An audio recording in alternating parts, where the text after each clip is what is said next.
From the mountains of central British Columbia to you listening around the world, this, my friends, is Spaced Out Radio. I am your host, Dave Scott, sitting in the captain's chair of SOR headquarters. We welcome you to tonight's show on our terrestrial affiliates around North America and digitally on TalkStream Live, Revolution Radio, and KPNL. If you want to take a listen to our archives, they are free for you at youtube.com/Spaced Out Radio. Just do old Davey the favor, hit that subscribe button.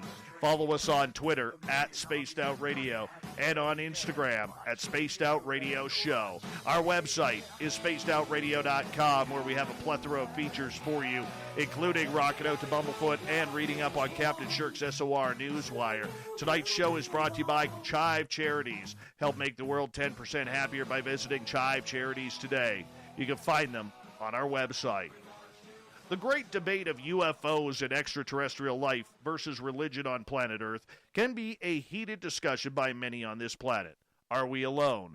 Whatever is visiting us from the stars, is it of another intelligence and species, or is it something blasphemous and evil, as per how many interpret it from the Holy Bible? Tonight we are joined by a longtime listener of Spaced Out Radio, Pastor Keith Bradley, who is a pastor with the United Methodist Church. We are joined by his friends, fellow pastor from the UMC, Chris Wise, and missionary student from Liberty University, Caleb Longbons, to discuss this magical topic. Then at the bottom of hour number 3, I will bring you the SOR Newswire, brought to you by Paranoia Magazine. Reverend Keith, I love it when you're here. I love it when I have any time with you in my life, my friend.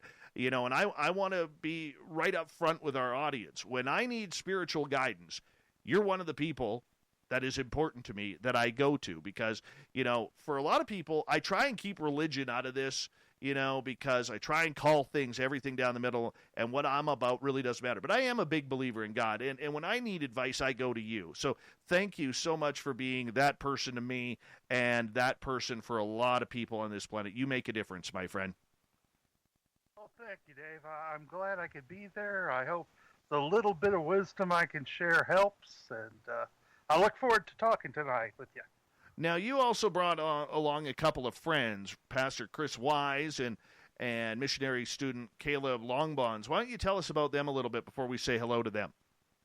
Do I have to say good things? Well, that's up to you. That's up to you. Well, I'll start with Chris.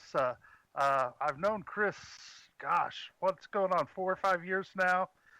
We pastored about 5 miles from each other, and Chris is a devoted man of God and is deep into his studies at Asbury, and I hold him dear in my heart. And Caleb actually lives about, what is it, Caleb? 2 miles from me as the crow flies. I know his parents were, 2 miles, and we've had some interesting talks, and he's just a dear brother in Christ. Well, thank you so much for sharing that. And, you know, Mr. Chris, I want to bring you in here, or Pastor Chris, bring you in here and introduce you to our audience here. You know, you have been a man of the good book for a long time, and you're a good friend of Keith here. And, you know, we want to say welcome to you on this show as well. Thank you, Dave. I am looking forward to it. This is kind of a different venue for me, but I find it quite interesting, so I'm looking forward to some good conversation tonight. Yes, and we got the youngster with us, who is Caleb Longbons here. He's a missionary student at Liberty University, and he's going to be intrigued. Give us a younger generational look at this topic. So thank you so much, Caleb, for joining us as well. Yeah, thanks, Dave. I really appreciate you guys having me on. I'm excited to kind of, share that younger opinion and just discuss this topic a little bit further. Absolutely. Reverend Keith, I'm going to start with you because you've been listening to this show for a couple of years. We've had you on a couple of times as a guest to kind of, fill us in on a lot of the topics and how religion kind of gets into it. This is a hot button topic for a lot of people out there, because I think there's 2 things that they all believe that religion should stay out of. Number 1, politics. Well, 3. Number 2, the bedroom. And number 3, whether or not aliens are real or not. But you and I have had some incredibly open discussions, both publicly and privately, about this, and you're very open to the subject, which goes, I will say this, maybe I'm wrong, which seems to go against a lot of what your fellow preachers and reverends and priests and everybody kind of stands beside here. So explain to us why these topics of the paranormal, if we use that as a umbrella word, intrigue you. Well, I guess I've been interested in the topic of the supernatural and the paranormal for many years, even before I was a pastor. And for the believer, and of course I can only speak as a Christian in this, to believe in Christianity is to believe in the supernatural. I mean, if we take the Bible as the true Word of God, I mean, look what we have. We have God creating man from dust. We have Him parting the Red Sea. We have everything from axe heads floating to donkeys talking and a man raised from the dead. So we got to believe in the supernatural. And I tend to believe there's just a lot more in the world than we understand at this time that's going on. And for me, that makes it a wondrous place to be. It really opens my heart to the greatness of the Creator, I guess I should say. Brings you closer to your own spirituality. Yeah, absolutely. Absolutely. And Chris, I'm going to get to you in a moment, but Caleb, I'm interested in you being a younger generation who is still a Christian by heart and by faith.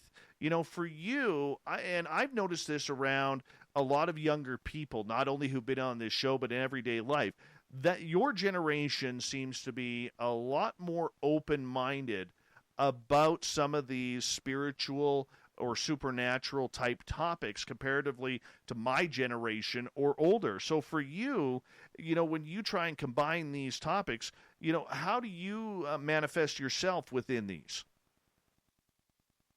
Yeah, that's a really good point you bring up. I think especially seeing, everything coming through from, the social media and everything, and having the chance to be able to talk to everyone else as we're younger, we have more of an opportunity to see different worldviews and different ideas across the world. And having spent a lot of time in sub-Saharan Africa, I've seen a lot of the spiritual realm and people who firmly believe in the spiritual realm. And I think it's mainly interesting just to see the differences between what I would consider as supernatural here in the States and what we would consider supernatural elsewhere in the world. And having my eyes open to that, there's definitely more of a question raised as we try and align ourselves with what the Bible says about the supernatural versus what we see in the world.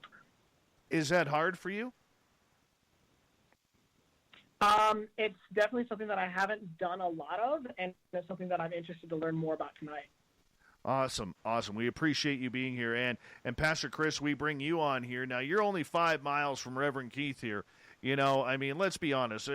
Are your two churches duking it out here for popularity or what? Well, we're a little bit further away from each other now. We both have been moved from where we were, but we're a few hours away from each other now. But no, it's always been a good mutual partnership and ministry with Keith. He's been a great neighbor and a great friend to have over the last several years. Well, I'm curious for you, how does this topic affect you? Well, the paranormal has always had a place in my deep inner thoughts and my interest. To kind of echo what Keith was saying a few minutes ago, you can't really, I believe, have a deep relationship with the Christian faith without having some connectedness with spirituality.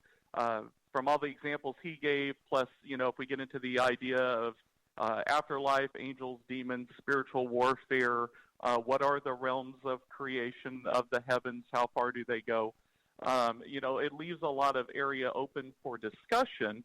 And again, kind of not to sound like a broken record with Keith, but the more that we explore some of these ideas of the enormity of these areas, the more it helps act as a catalyst for my own personal spiritual growth, because it shows me the enormity of what my God has created.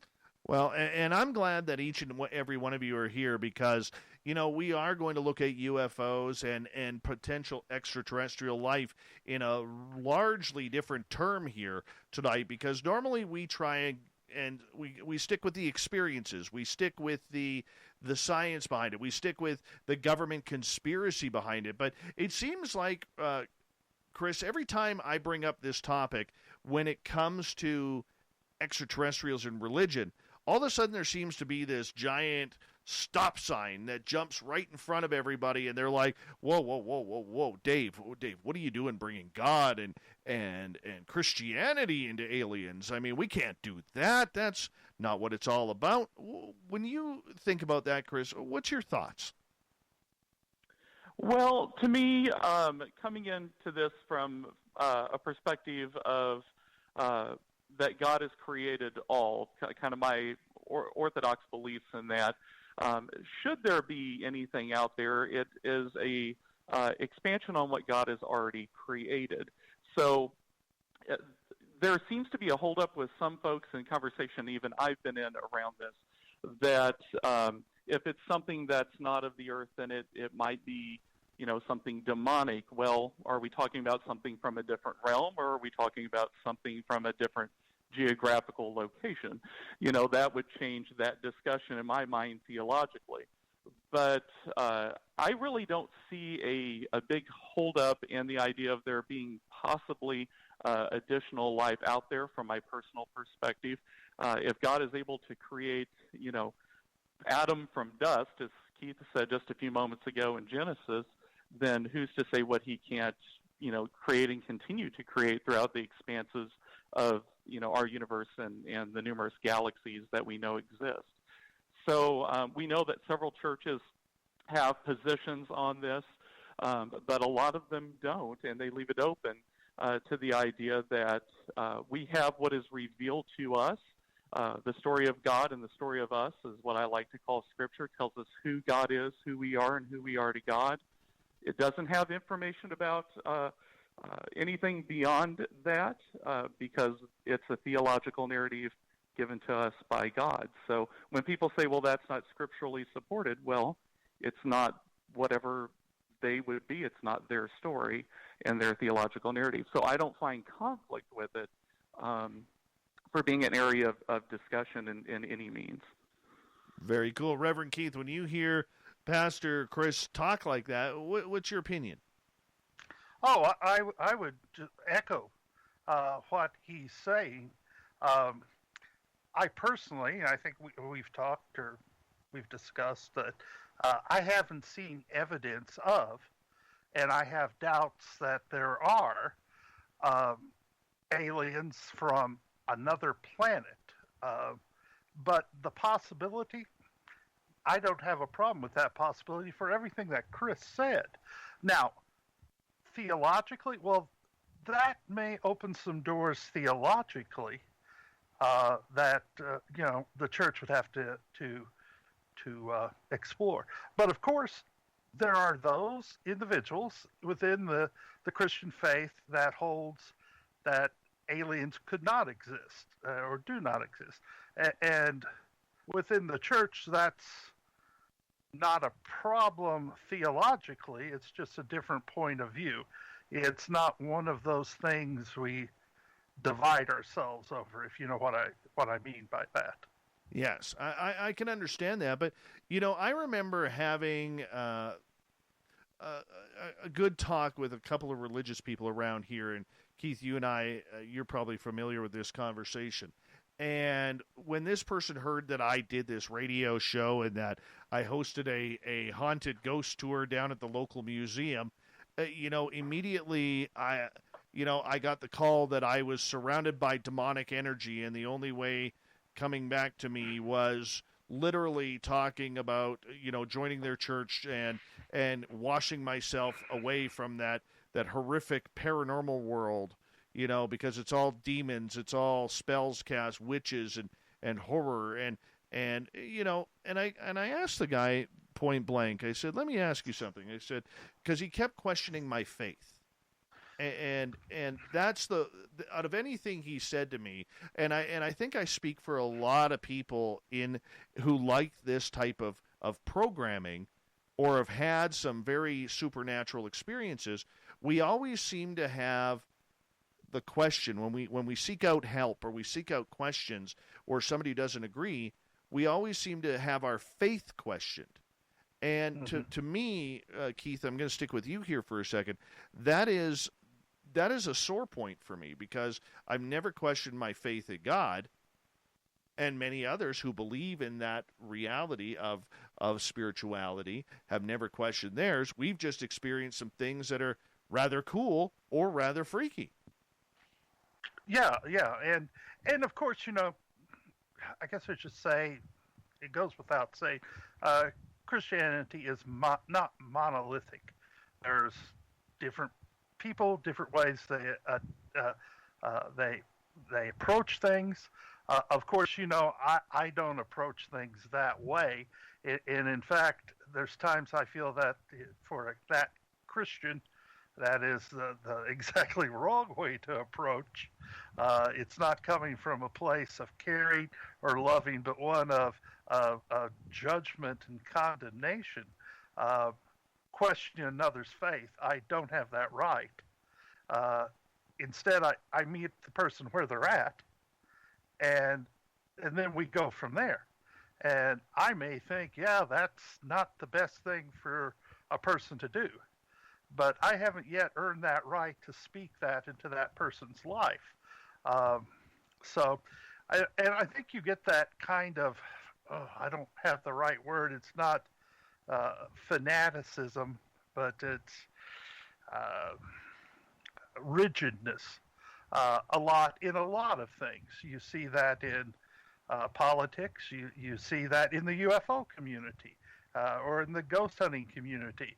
If you don't believe my way, well, now you're off the ranch. You've got to believe, Bigfoot is nothing but something physical. Don't bring the woo into it, as you like to say. Oh, you're very true. Very true. I mean, you're not allowed to bring the woo into a lot of things. And I know point blank, I have lost people because I like the woo. I like hearing the woo stories. So, in the meantime, young Caleb's here, sitting here. What is woo? What is what woo? Is woo? Am I right, Caleb? Yeah, I'm lost on that one. Okay, the woo is anything weird, strange, or that happens, that's unexplainable, that seems too good to be true or real. Okay, I got you. I'm fucking with you. Yeah, there we go. There we go. I'm glad we got you back, man. Glad we got you back. That's all good now, man. Thank you. Thank you. Are you okay, Caleb? Do you need some water? Do you need a refreshment? No, I'm talking with you guys now. All right. And in the meantime, Pastor Chris is like, what is this woo that they are speaking of? What is this woo? You had me there for a minute as well, Dave, but I'm catching it quick, and I think the coffee I'm sipping is helping me process as usual. Well, I can tell you guys this. I mean, both Caleb and Pastor Chris will be buying woo T-shirts at our store very soon, now that they understand. Anyhow, we're moving on here as we got about 4 minutes here before we got to go to break at the bottom of the hour. UFOs and religion is our topic with Pastor Keith Bradley, Pastor Chris Wise, both from the United Methodist Church, and we have a missionary student from Liberty University, Caleb Longbons, with us on this. And Pastor Chris, I want to ask you in regards to the way you approach these topics. Do you have to approach them differently than, say, you would somebody coming to you talking about maybe their marriage is falling apart, or maybe they have problems with substance abuse or anything like that? Do you approach these topics the same way? I would like to think so. Even though there's a very broad brush stroke there between those topics, basically it's kind of echoing what Keith said a minute ago. You meet people where they're at, and then you go from there. We only get a very small snippet into the life of another person, more or less, into their deep emotional states. Even as their pastors, as we walk with them over sometimes the periods of several years, you only see so much of that person, even with visitations and services and everything else. And so, be it a family tragedy has occurred, or advice is needed in an area, or a young person coming up, there's different beliefs, there's different things that have affected their lives, be it marriage, as you mentioned, be it something where they think they've experienced something paranormal. The first thing is to get to a place, I feel, where they feel like I'm actually listening to them, not listening to respond, but actually listening to hear them so that I can truly understand where they're at, attempt to meet them where they are to the best of my ability, and then bring whatever resources I can to the table to help walk them forward, to find the resources for them if I don't have the answer, or in some cases just give them the honest, I don't know if I don't know, but let them know that we'll attempt to find out together. Be it whatever topic, I think that's the most solid approach to approach anyone with anything with. And I can see that, because for this subject, for a lot of people, especially if you're dealing with hauntings or something along those lines, where it is part of the spiritual realm, I mean, you really don't know what you're dealing with. I mean, you could be thinking that you're dealing with, little Aunt Esther who died 26 years ago, but on the flip side, you're dealing with something that's trying to capture the inside of you. Exactly. It could be anything. I had if I have a minute, I have a quick example. You have 1 minute exactly. 1 minute exactly. Fair enough. I had a call because someone thought something was going on in their home and they wanted a blessing of their home, something paranormal. And not knowing that family, I attempted to listen to them. The biggest concern they had was something's going on and a blessing would make it better. And so I went through and did a blessing of that home, to which they thought everything was resolved. Now, do I know if something paranormal was going on? No, I had no evidence for that. But whether there was or there wasn't, from the psychological effect of me being there, healing was brought to the family. So in either way, I would be willing to step out. If it helped them with the paranormal, great. To help them emotionally and psychologically, great as well, because it's for the holistic well-being of the person. All right, and on that note, guys, I'm going to get you to hold on right there, because we're going to turn up the jets a little bit when we come back. We are going to get into the topic of extraterrestrials, extraterrestrial life. Is it out there? Is it demonic like many believe? I mean, there is a big debate even within the religious community about this, and we're going to test it on out. Pastor Keith Bradley, Pastor Chris Wise, both from the United Methodist Church, and we have missionary student Caleb Longbons. He is from Liberty University. Yeah, I got it all. I remembered. And I'm Dave Scott, I think. And maybe we'll be back right after this.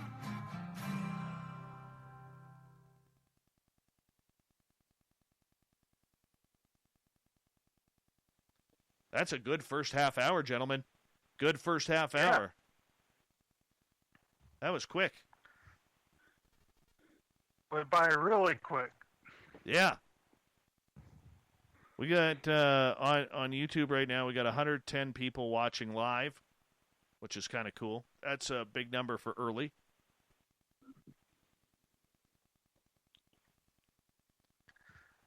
It's not Butch Wachowski numbers, though. You never know. Butch doesn't turn the corner until the start of hour 2. That's when he hits the gas pedal. That's when he hits the gas pedal. You know? I gotta ask, who is this Butch Wachowski character? Butch Wachowski is a former police officer who comes on this show once a month, and literally he chases down he's 72 or 73 years old, and he chases down monsters for a living. Okay, that's cool. Yeah, Butch is a hoot. Yeah, it's pretty cool, because his favorite saying is, "I don't know what the hell is going on." You know? Oh yeah, that's what I love about him, and And literally, I mean, he follows the weirdest stories. Like right now, or for the last couple of years, he's been going crazy over this, what they call a bipedal canine, which is like an 8-foot werewolf that keeps getting seen in the forests of Pennsylvania. Now, I don't know about you, but that would scare the daylights out of me. But I'm okay with that. Hey, Keith, I'm gonna get you. I'm gonna get you to turn your camera off. Okay. The only reason why is it seems to be cutting in with your signal a little bit. How's that? Much better. Thank you. Thank you. Excellent. Yeah, we're out here in the country. Caleb and I have just a couple tin cans, and that's about it. Oh, that's okay. Yeah. That's okay. You know, we're good with that. We are good with that. Let's see here. Lots of people in here so far, and well, you got about 3 minutes, people. 3 minutes. Reverend Keith, Goddess Michelle on Twitter and from the YouTube chat wishes to say a big hello and love you from Goddess Michelle. Right back to you, Goddess Michelle. And Bombshell Bomber, the Canadian girls here, they're lining up for you. She's like, is Reverend Keith Santa's pseudonym? Yeah, that was sort of between Santa and a garden gnome. I got going on there. I think you look beautiful. My picture. I think you look beautiful, my friend.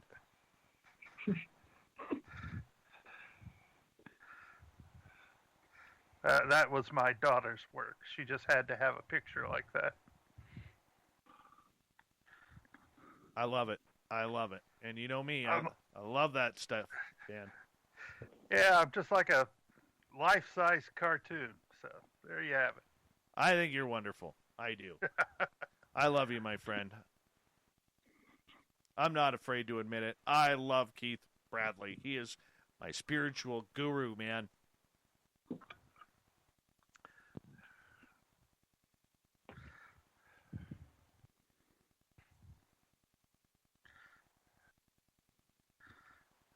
No, I introduced my daughter to poutine tonight.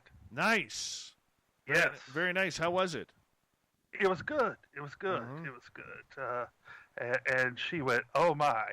Yes. Oh, this is so bad for me." It is. And we will. It's horrible. We will have more of this. Yes. It definitely, you know, as someone said on Facebook when I posted the picture of the burger that I destroyed on Saturday along with the poutine, as somebody said, that meal should come with a defibrillator. You know? Yeah. That was me. Oh, was that you? That was me. Yeah, that was you. Yeah, pretty much. Pretty much. Yeah. All right. Who am I missing here, Ross? There you go. All right. 35 seconds here, guys.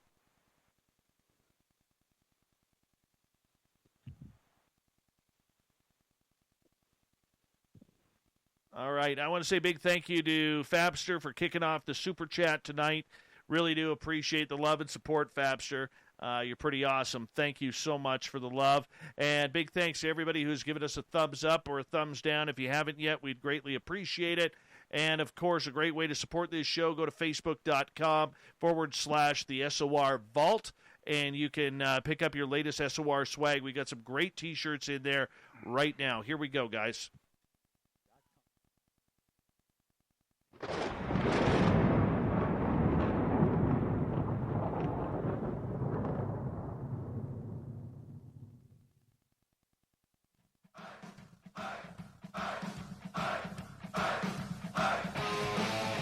We're kicking off the second half hour of Spaced Out Radio tonight. My name is Dave Scott. Thank you so much for taking the time to join us. I really do appreciate it. I want to remind you that if you missed portions of this show or others, check out our free archives by going to youtube.com/Spaced Out Radio. Do me the favor, hit that subscribe button. Our website is spacedoutradio.com. We have a plethora of features for you, including rocking out to Bumblefoot and reading up on Captain Shirk's SOR Newswire. Follow us on Twitter at Spaced Out Radio and on Instagram at Spaced Out Radio Show. UFOs and religion, can the two coexist? Our guests tonight from the United Methodist Church, we have Pastor Keith Bradley and Pastor Chris Wise, and we have missionary student Caleb Longbons here on this giant topic, because a lot of people feel it's controversial, Chris, that, the church and UFOs, a lot of people feel in my poll that I did that the two sides cannot coexist. What is your thoughts on that? I think it comes from a place of possibly just fear of the unknown. And I think that's true in our human condition in multiple areas of our life. We don't like what we can't understand, or we reject what we don't understand in many cases. Some of it also comes from certain theological teachings. If it's not like you or me, it's not made in the image of God, and so therefore it must be something else. And if it's something else and it's not an angel, it probably is bad. As far as, in my opinion, and I can only speak for myself here, if it's an extraterrestrial coming from somewhere else, like I said, as another being, that is an entirely different conversation than it would be for a conversation of angels and demons or something from another spiritual realm. But in some circles, I do understand that those two areas get crossed, and that's just different people's belief system. But I do think a big part of the rejection of it in many circles is simply the human condition of fear of the unknown or the unfamiliar. All right. So when we look at what Pastor Chris just said, Keith, in regards to the fear of the unknown, and many people, believing what they want to believe, or have a fear to believe what they want to believe, or that there could be something else out there. How do we go about literally discussing this topic, number one, but with an open mind in believing that if God is the Alpha and Omega, which is the be-all and end-all, creator of everything out there, how can we sit there and say naively that we're his only creation when we can already tell through science that, the universe and the galaxies, there's a lot of them out there? Well, I think, Dave, for the Christian, it's how they approach the Scripture, their understanding of Scripture, how literal they take it, and that dictates certain things, how they believe.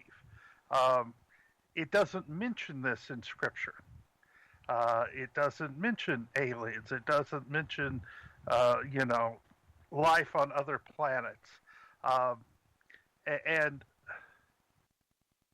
I don't tend to take it that way, but that is one way to interpret the Scripture. And because of that, that dictates certain things that follow. And one of the other things I've seen with Christians who hold that, not all of them, you can't say everyone, but it has a lot to do with evolution. It has a lot to do with the idea of did God create them also, and did they evolve? And if they evolve, do we evolve? And you get into that whole creationist, evolution to a literalist translation of Scripture of 7-day creation. So you start unpacking all of this stuff from this one topic. And while the one topic's not the thing, everything else that's attached to it becomes part and parcel of it, if that makes sense. Mm-hmm. It does make sense, in a lot of ways, but for many in the religious side of things, Keith, and Chris, I'll get your opinion, and then Caleb, I'll bring you in here momentarily. But for the religious side of things, we hear a lot about, the fact that, the Pope came out a number of years ago and stated that if extraterrestrials are coming to this planet, he would like to baptize them. We hear stories like that, but yet there are other religions out there. It doesn't matter whether it's Christian, Mennonite, Baptist, Jehovah's Witness, whatever it may be, all right?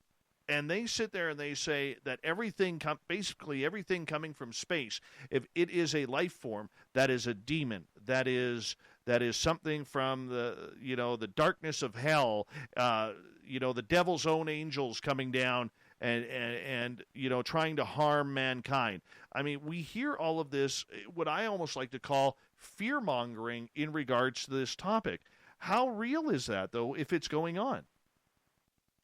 Well, there is that view of things of this nature, and to be honest, they interpret this, and I may even interpret it at times because I have a still big question mark over my head. What is this? Let me throw this out to you. They'll take this scripture, or I will. I'm going to say I will. I don't necessarily hold strictly to this. It says that for by him, for God, all things were created that are in heaven and are in earth, visible and invisible, whether they be thrones, dominion, principalities, or powers. All things were created for him, and by him. And these things, these invisible things, the thrones, dominion, principalities, powers, they're not talking about earthly things here. Paul's not writing about. He's talking about these heavenly entities. So they'll take those that hold that these are demons and will say, okay, this is what they are. They're one of these things. And I don't know, they may be right on that.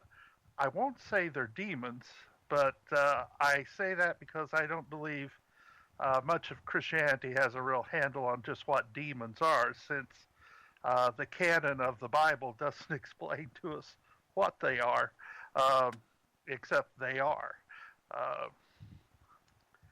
So you've got these ways of approaching Scripture that dictate how people see their worldview, their biblical worldview of these things. And once again, you become myopic and set into this is the way I believe. And because of that, they can't engage other beliefs in a kind of a productive format. Pastor Chris, I want to ask you that same question in regards to the whole aspect of believing whether or not, we can find common ground on what these topics are rather than immediately blaspheming them as being ritualistic or evil. Well, I think common ground can be found. Again, it all comes down to one's interpretation of Scripture and the theology that they build off of it. But if we're to use the understanding that God created all, the great narrative of who God is and the power of God's creation throughout the book of Genesis, if we truly believe that, then anything that would be created would have been created of God. Now, just like you and I are created by God in our belief system, and angels are created by God, and these different powers and principalities, and our particular theology with Keith and myself, our theology believes in free will. So we have the ability to be created by God, but we also have the ability to choose a path that is contrary to the will of God for our lives, or the goodness that God wants from our lives. So just because they're created by God doesn't mean they're necessarily automatically good, but it doesn't mean that anybody walking down the street is necessarily choosing good paths either. And of course, we know, unfortunately, many don't. So I wouldn't necessarily be quick to jump on the train of saying, well, this has to be demonic and from a demonic realm. Of course, it would take a lot of observation to see what realm they actually came from to make any kind of an educated judgment on it. But at the same time, even if it is just another physical manifestation of God's creation, seeing their free will intent would be, of their nature, would be totally separate from who indeed created them as far as my conversations would be concerned. Okay. So, Caleb, I bring you in here because you're a student at Liberty University. You have a Christian faith, and you hear two of these very wise gentlemen speaking in regards to this topic. When you hear Pastor Keith and Pastor Chris discuss the fact that there has to be some common ground, you know, you coming from this as an outsider looking in and somebody who may have a little bit of intrigue in these topics, how does this affect the way you're studying, the way you believe, the way as you try to meld the younger generation with a little bit of old school beliefs in Christianity? Yeah, it's a good question. I think, for the most part, when I think about what I believe and then what I believe about the extraterrestrial and aliens, and then what the Bible believes, it really is the fact that we don't know. The Bible doesn't expressly say anywhere whether or not aliens exist. And if and when we see anything that seems like an extraterrestrial, like you mentioned, some religions will just immediately make a snap decision and say that's a demon. And the fact is we don't really have the foreknowledge to make that snap decision. So we really do need that common ground to have a discussion, to examine what it is that we're looking at, what it is that we're seeing, what it is that we're experiencing, without just deciding, hey, it doesn't say it anywhere in the scripture, so obviously extraterrestrials or aliens don't exist. Okay, so do you believe, Caleb, I'll hit you up and then I'll hit the other gentleman up, do you believe that aliens are out there? Well, that's a two-pronged question, because when you say aliens, my first question is, are we talking about intelligent or non-intelligent life? Well, let's go with intelligent life.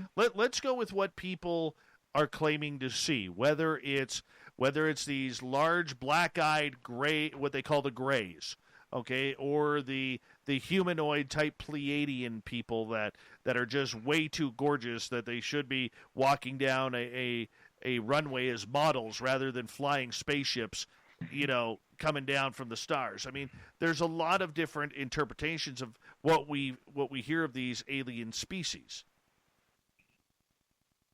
So for intelligent beings, extraterrestrials, not of Earth, I'm going to have to say that no, I don't believe in them. My reasoning for that is, I could probably spend about an hour and a half talking about my reasoning, but if I can sum it up quickly, there's a verse in Psalms when it says, I believe it's Psalms 8:4. It says, "Yet you have made them a little lower than God and crowned them with glory and honor." It's talking about humanity here. And it says, "You've given them dominion over the works of your hands." And it's basically saying that humans have dominion over everything that God has created.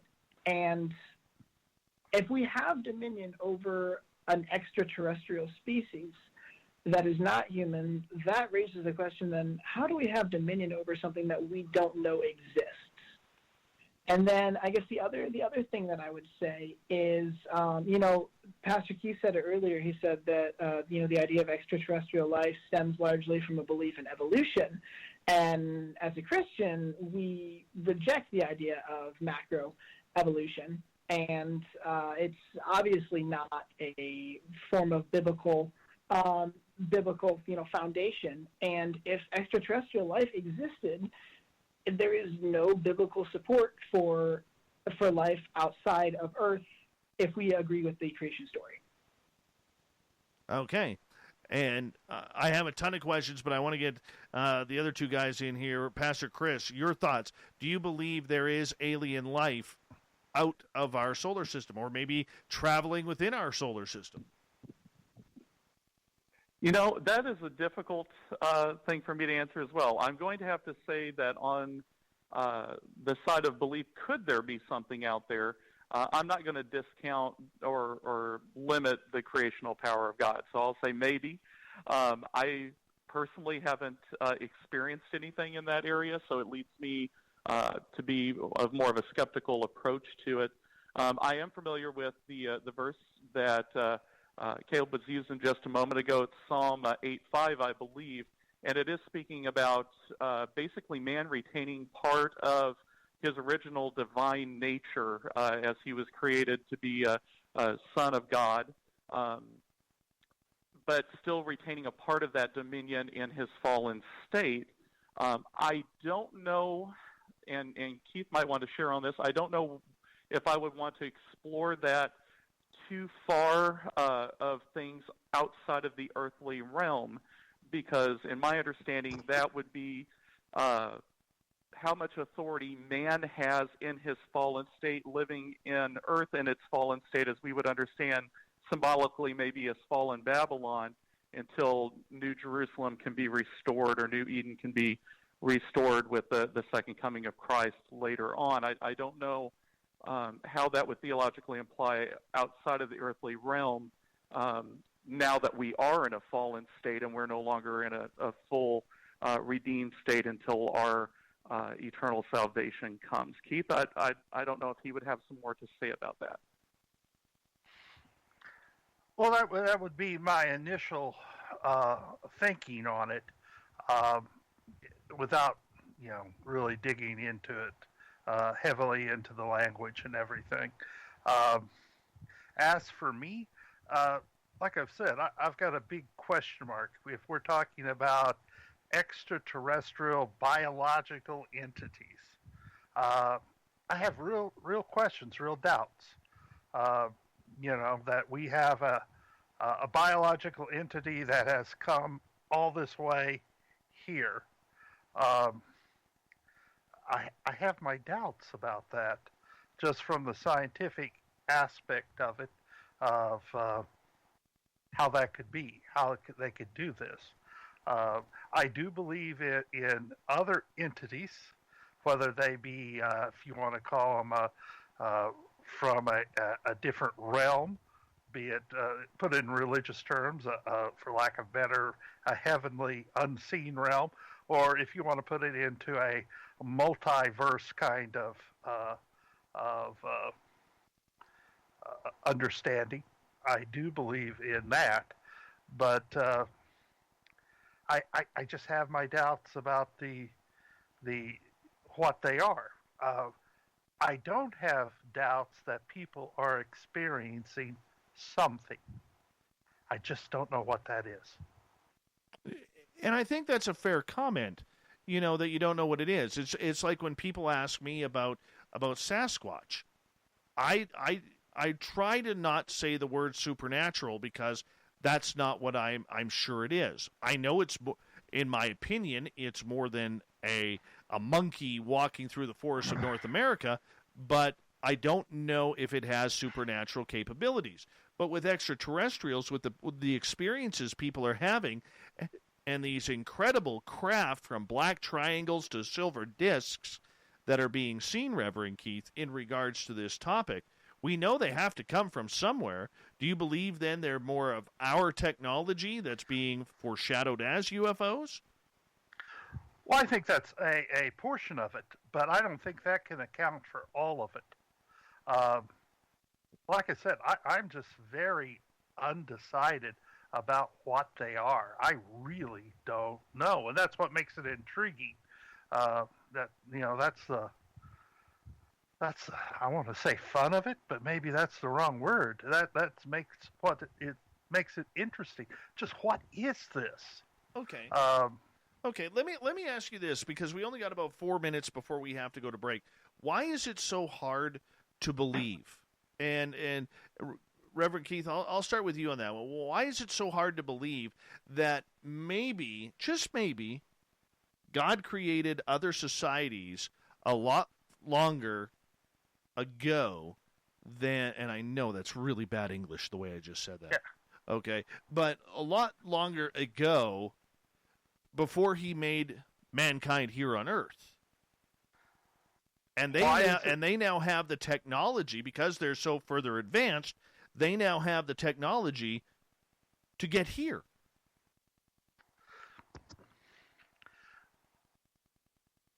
I guess why that is hard for me to believe is that when they come here, they don't seem to be up to very good.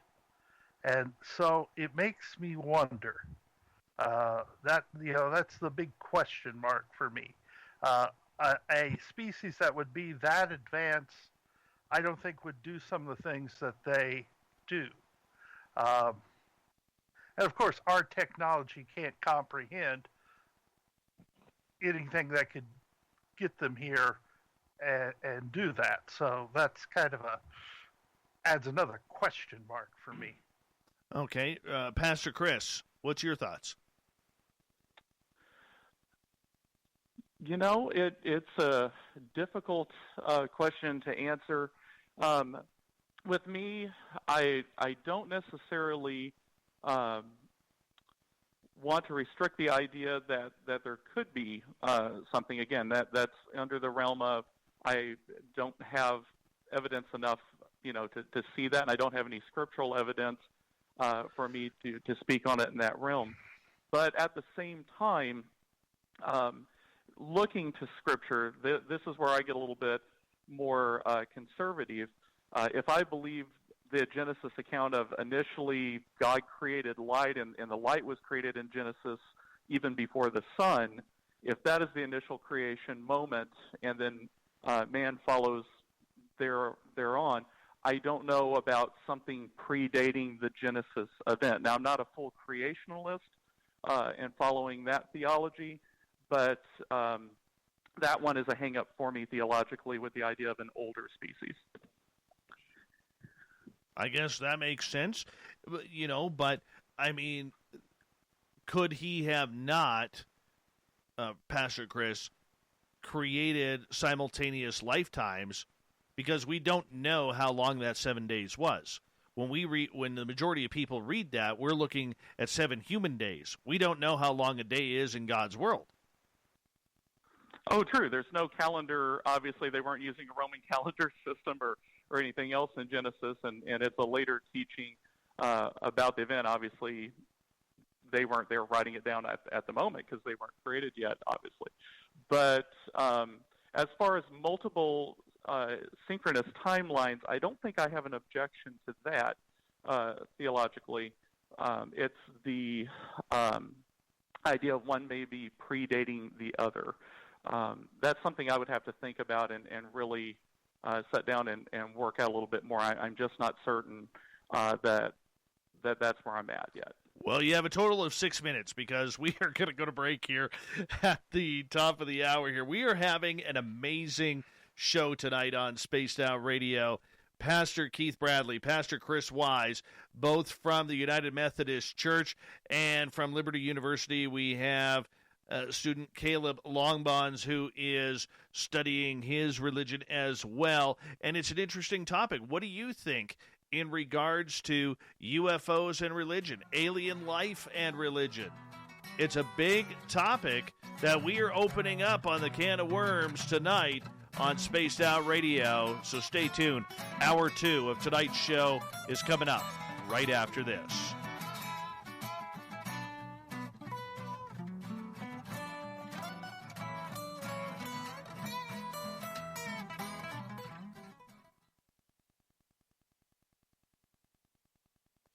This is great so far, guys. Great. Yeah, fun and games. Are you having fun, Chris? I am. I have to admit that last question that you threw my way has sent me here, really making me sip some coffee and think on that one for a few minutes. That's my job. Caleb, you need some water yet? Sorry, I didn't quite hear what you said right there. You need some water yet?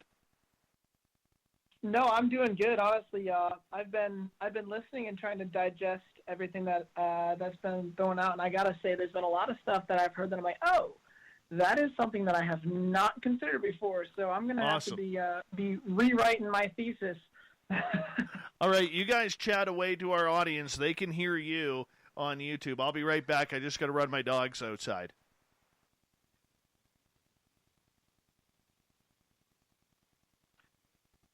Caleb, when you went to that scripture in Psalm 8:5, where my mind started to go with that from my perspective on that, just so you kind of have a scary view inside of my head, I also jumped to Psalm 21:5 and 45:3, thinking of all those things as kind of royal dignity or attributes, and that's something that would have been bestowed not only initially as Elohim, but then in the fallen state over earthly realms. So that's where I was coming at from my position there. But I appreciated the reference to the scripture because they got my mind working.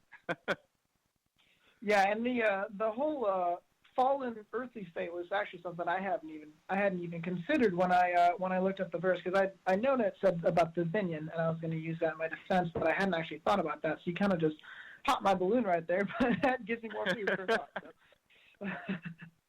So.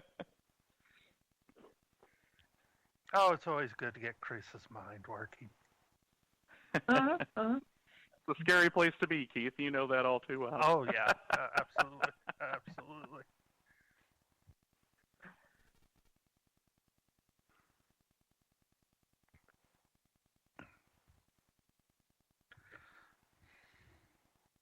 Looks like YouTube chat's got their own ideas going around too, so trying to listen to y'all and keep up with them at the same time. Oh, I didn't even think to bring them up. Oh, yeah, I don't have anything open like that. I'm on my cell phone, actually.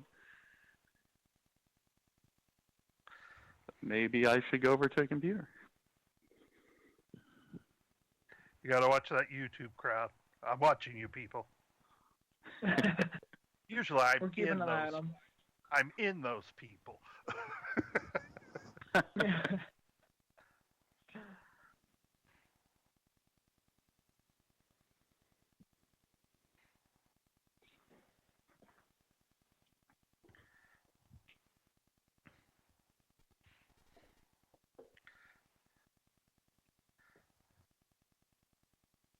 Well, I guess since Dave's not here, we can talk about him.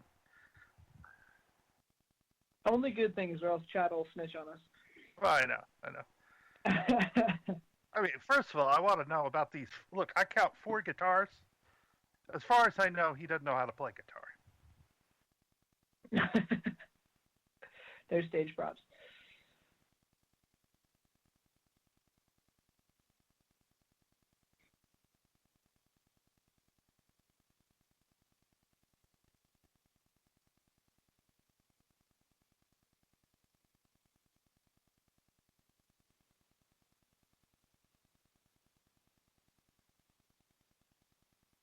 Pastor Chris, where's your church based at? Right now, I am in Carrier Mills, Illinois. So I am way down southern Illinois, kind of right where Kentucky, Indiana, Missouri, and Illinois all kind of meet together down here. Okay, so you're on the bottom side of the state. Are you close to Cairo, Illinois? Okay. It's further south on than I am. Okay.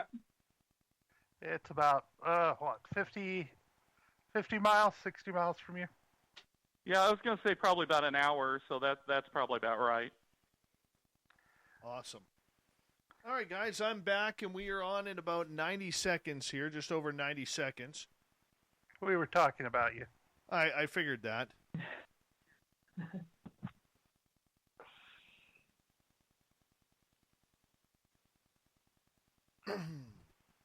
Well, let's see. We got a couple of new people in here. This is good stuff here. We're having a good show tonight, man. Thank you guys for doing this. It's fun. Yeah, this is fun. This is something new and different, and I'm enjoying it quite a bit. Me too. Me too. I love this topic. I really do. 1 minute, guys. I got something I can make your argument for you, Dave. Oh. I always like doing that. I'm evil that way. I can argue both sides of a thing. Are we dropping the gloves here? Because I'm okay with that. Oh, no. I'm going to make your argument for you from a different point of view. All right. But I would take you on about aliens not being good. Oh, well, that's because aliens eat breakfast for dinner. That's why. I had that tonight after I had my food. Reverend Keith, come on. Come on. Don't be that way. Okay, quickly here. Thank you, Jay Swope, Jennifer, and Fap for the super chats. I really do appreciate the love and support. Here we go with hour 2, guys.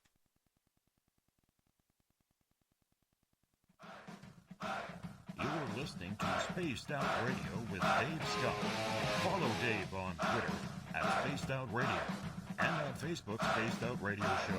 Hour number 2 of Spaced Out Radio is now underway. Thank you so much for taking the time to join us tonight. I really do appreciate your love and support of this great show we call the Mighty SOR. We welcome back everyone listening in on our terrestrial affiliates around North America and digitally on TalkStream Live, Revolution Radio, and KPNL. Don't forget, you can test out all of our archives for free at youtube.com/Spaced Out Radio. Just do me the favor, hit that subscribe button. The Desert Clam has set the password for tonight in the SOR Space Travelers Club. What is this? Felicificative. Felicificative is your password. Use it wisely, space travelers, as the Clam sets the password each and every night right here on Spaced Out Radio. Our website is spacedoutradio.com, where we have a plethora of features for you, including rocking out to Bumblefoot and reading up on Captain Shirk's SOR Newswire. Follow us on Twitter at Spaced Out Radio and on Instagram at Spaced Out Radio Show. We continue on tonight, UFOs and Religion from the United Methodist Church. We have pastors Keith Bradley and Chris Wise, and from Liberty University, we have student Caleb Longbons joining us, talking about this very important and highly controversial topic at times within the communities. Gentlemen, welcome back. Glad to be back. All right. So, Caleb, right before the break, I asked both Pastor Keith and Pastor Chris in regards to whether or not they believe in aliens. I asked you the same question in regards to it. When you hear the arguments about, we don't know how long the 7 days were in order to create the heavens and the earth and the humans and everything along those lines, how many questions as a student does that put into your mind? Oh, millions. So many. There's the age-old debate over, is it, 7 24-hour periods, or there's also people who say, in the original Hebrew, the word is the same for 1,000 days as an age. And you have old age and new age beliefs on that matter. I think what was interesting was what both Pastor Keith and Pastor Chris brought up was the fact about the differing almost multiverses, or if God could have created another form of Earth in the same time that He was creating Earth, because as we know that God is a cosmic being and He's not in His creation. I think that there's so many different possibilities to consider. I think that's a fair answer. All right. Reverend Keith, you wanted to kind of defend the argument there for a second.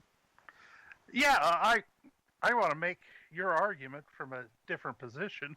I don't know if I agree with it, but if we believe that God is all-powerful, all-knowing, omnipotent, omniscient, everything, that God can do anything, He could create a civilization in an advanced state of being. While we are in loincloths, they were already in rockets because God created them that way. And I can give a biblical example of that from the life of Jesus. His first miracle was at the wedding feast in Canaan, where they ran out of wine, and Jesus' mom came to him and said, "Hey, son, take care of this. It's going to be an embarrassment." And he took water and made it into the best wine. Not green wine, not new wine, but the best aged wine. He made something old. And so if we believe that, in Christian theology, God and Jesus, same, person, God can make something new that is old. So to use your argument, the argument for you is God created a civilization that was already advanced when we were in our diapers, so to speak. So like I said, I could argue either side of an argument. All right. What about fallen angels? Fallen angels, Keith. I mean, there's a lot of people who believe these might be the aliens coming down. Yeah, absolutely. And a lot of times people, and this is just from my study, they confuse fallen angels with demons. The demonic is something totally different. Fallen angels and demons are two separate things, in my opinion. And in the text, the revealed text, the canon we have, the 66 books, it really doesn't tell us where demons come from. We do have a couple rebellions in the heavenly realm. We find one in Genesis, and we find one in the book of Revelation. And in the whole scope of things, an angel is a powerful being. If you remember Sunday school class, Sodom and Gomorrah was taken out by two of them. This is something much more than a demon. But yeah, some people believe that these entities, these aliens, are either fallen angels or some other kind of unseen force that God has created in the universe. Would you concur with that, Pastor Chris?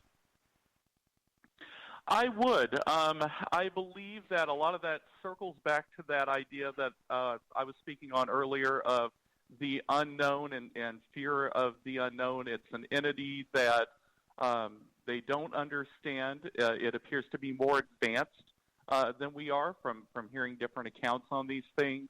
And so if it's more powerful and it is something we don't understand, and then maybe it has a negative influence in our lives, that sounds an awful lot like something of a power principality of darkness. So some people might make a really quick jump. It just depends on how much interaction you want to do to educate yourself to see what realm is that actually from, I believe. All right. Caleb, would you like to chime in on that? Yeah, I would consider myself one of the people who always thought that fallen angels and demons were synonymous. Whether or not they're identical, they came from the exact same place, which would have been heaven. I guess the question then is, if demons were created, what purpose were they created for? And that, again, opens up the question of where did they come from if they were created?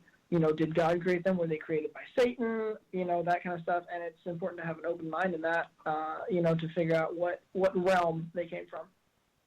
All right, gentlemen, I have some questions from our audience here, if you don't mind. We're going to kick off the questions here regarding it. And, we're going to start off with Adrianos here. And, Chris, let's start off with you here answering it. He goes, I just want to know if aliens would expose their selves at any time, day or night. What is your opinion of the possibility of aliens exposing themselves, well, metaphorically speaking, not clothing speaking, to humans on this planet? What would be your opinion of that happening? I would find it extremely intriguing. I'll put it that way. If they came down tomorrow and landed and said, "Hey, I want to have a conversation with somebody," and just immediately began a relationship, it kind of goes back to where I was earlier. Let's find out by any way possible how to meet them where they're at. Let's learn more about them. This is an opportunity to learn what type of being they are, what their intentions are, what their value systems might be, we have two big terms in the Christian Church of missiology and ethics. Our ethics are guided by our mission and vice versa. They can't be separated. If we're living scripturally, what is their code of ethics, and what are the philosophies or maybe even religion that's based in that, or their similarities or their differences, and just try to really come to a point of understanding. I think it would be a wonderful opportunity for an educational moment. See, I look at it a little bit differently. I think, whether we want to believe it in Western civilization where more people are pulling away from the church on a daily basis, which makes things hard for the message you guys are not just you, but every religion is trying to spread out there. My question, Keith, I'll get you to answer this, is in regards to the fact that there is still more than half of this planet's population that still believes in some sort of deity, whether it's God, whether it's Vishnu, whether it's Brahma, whether it's Allah, or whomever, Buddha. There's another one, and I know there's many, many more. So the point that I'm getting at is religious society, in adding to Adriano's question, ready for any potential type of exposure to extraterrestrial life coming down from the sky to say, hello, boys and girls, we're here? Actually, the answer is yes, they are. I did a little research for the program. Back in 2014, NASA reached out and gave, I think, it's a $1.1 million grant to study this subject. And a guy did research his last name was Peters. This is off the top of my head now. But what he found is 70% of those churchgoers believe that aliens landing would not affect I got that wrong. 70% of non-churchgoers believed it would affect the church adversely, while only 30% of churchgoers believed it would affect the church adversely. So more non-religious people believe it would hurt the church than the religious people. And from my people I talk to, I've asked this question time and time again, and I always get, well, if there's such a thing as aliens, I don't see a problem with that. God is still God. The Bible is written for man, not for them. Salvation for us is this. It doesn't affect us in that way religiously. And my gut instinct would say it'd probably be a boon for religion worldwide. You would see more people coming back to faith, whatever that faith may be.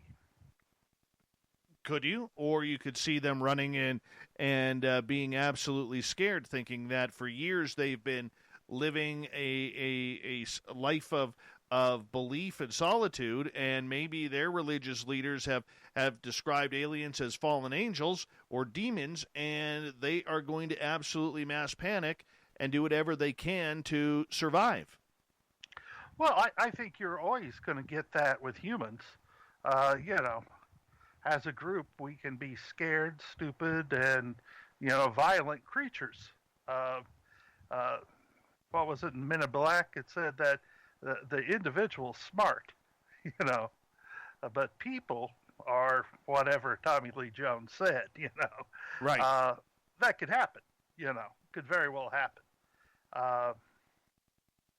But I think you would probably see if aliens landed in Washington or wherever tomorrow, for us Americans in Washington, I think you'd see the churches full the next Sunday, because that's where people go to when they're frightened or unsure.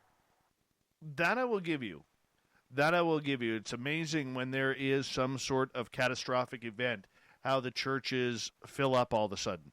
Everybody wants to, go back on the faith that they may have. Caleb, you're hearing the pastors here talk about this in regards to whether or not aliens introduce themselves here on this planet. I'm wondering, do you think that the world would be ready for some sort of extraterrestrial presence? I do. I think we have been so desensitized to it by all the media that introduces it and celebrates it, that there's a lot of this younger, early 2000s generation that just kind of expects it to happen. We see so many movies and TV shows and stuff that are about aliens and extraterrestrials that, if, like he said, if they were to land in Washington, D.C. tomorrow, I don't think that there would be that many people who were just overly shocked that it's happening. It would be a shock at first, absolutely, but I think society as a whole would definitely get over it. I don't think it would be as big of a deal as we often think it would be. All right, let's go to David's question here, and he is asking whether or not you guys believe that aliens are not created by our God. Do you think that maybe the aliens, whatever species they may be, Caleb, have their own God? I disagree, just on the fundamental basics of the scripture. If we agree that God is omnipotent and omniscient and omnipresent, then it still follows that he is in control of everything, and he knows of everything, and he can do everything. And the entire Christian faith basically hinges on the fact that God is the head honcho, and there's nothing above him, and there's no other gods except him. So to have another God creating, another race or another universe off in the corner doesn't really sit well with a biblical view of Christianity. All right. Pastor Chris, in regards to aliens, potentially having their own God and not the God that created Earth. I am going to disagree with that statement. I think, like Caleb said, the idea of the omnipresent and omnipotent God, that God is the God of all.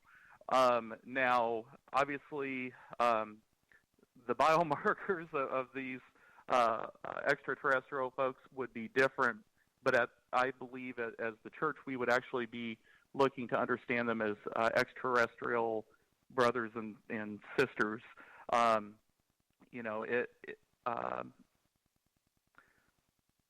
Basically, to use St. Francis' words, if we consider earthly creatures as brothers and sisters, why can't we also speak of an extraterrestrial brother if they're a creation of the same God? But no, I would object to the idea of any form of polytheism because of the idea of the Christian omnipresent God. Makes sense. I understand that. How about for you, Reverend Keith? No, I concur with Chris and Caleb. For us, God is God. He created all things. To have another God would make our God not God, if that makes sense. We're very strict monotheists. One God who created all things. Gotcha. All right, well, let's go to Eugene's question as we have just under 5 minutes to go here until the break at the bottom of the hour. Pastor Keith Bradley, Pastor Chris Wise, and student Caleb Longbons are here talking religion and UFOs here on Spaced Out Radio. And Eugene's question is, and Pastor Chris, we'll start with you on this one.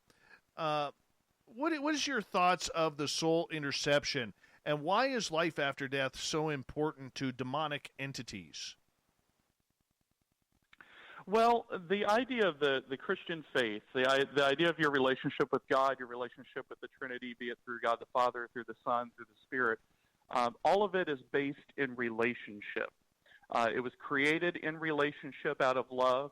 The fallen state that occurred, the redemption plan of us walking through, in the Wesleyan world, we would say us journeying towards sanctification or moving back into that state where we can be with God again in the pure realms, and cleansing ourselves of our fallenness. All of that rescue plan, if you will, is an act of love and done through relationship, through an accepting of the Holy Spirit into our hearts when we profess our faith and acknowledge the reception of justifying grace. By bringing us into relationship with God, then we are in this wonderful creation that He's went to prepare for us, this long-term rescue plan of redemption of New Jerusalem and New Eden we see in Revelation, spoken of especially in 21 and 22 of the book of Revelation.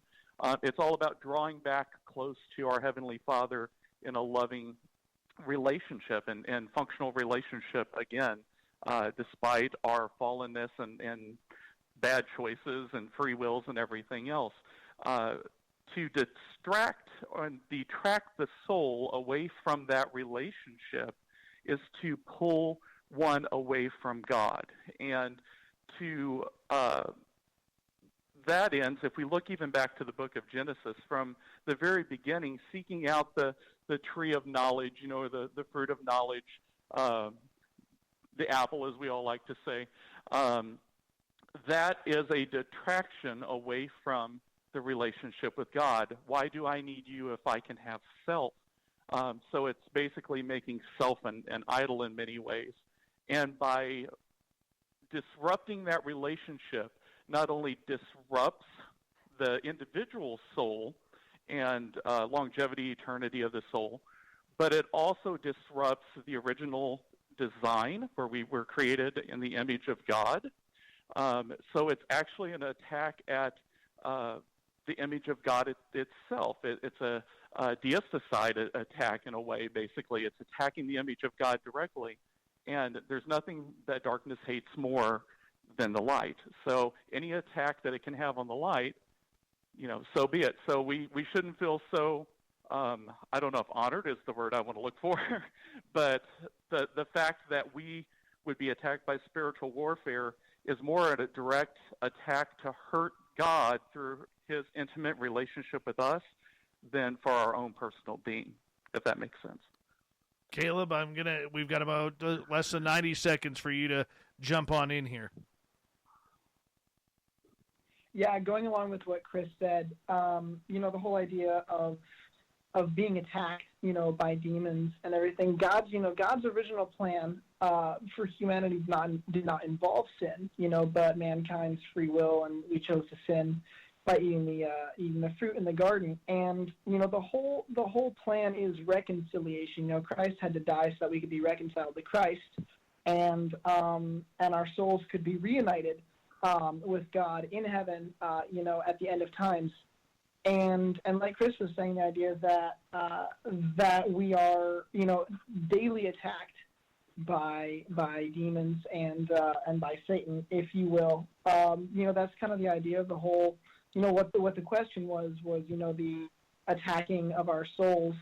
And yeah, I don't think we should wear that as a badge of honor, but I don't think that's something that we should be ashamed about either. That that we're our souls are being attacked. All right. Well, we'll get into more of that when we come back, and more audience questions coming up. Highly controversial topic here on Spaced Out Radio. Shouldn't be, but apparently it is. UFOs and religion. Our guest tonight from the United Methodist Church, we have Pastor Keith Bradley, Pastor Chris Wise, and from Liberty University student Caleb Longbons here talking about this subject. We're going to continue on with this topic and more on Spaced Out Radio, coming up right after this.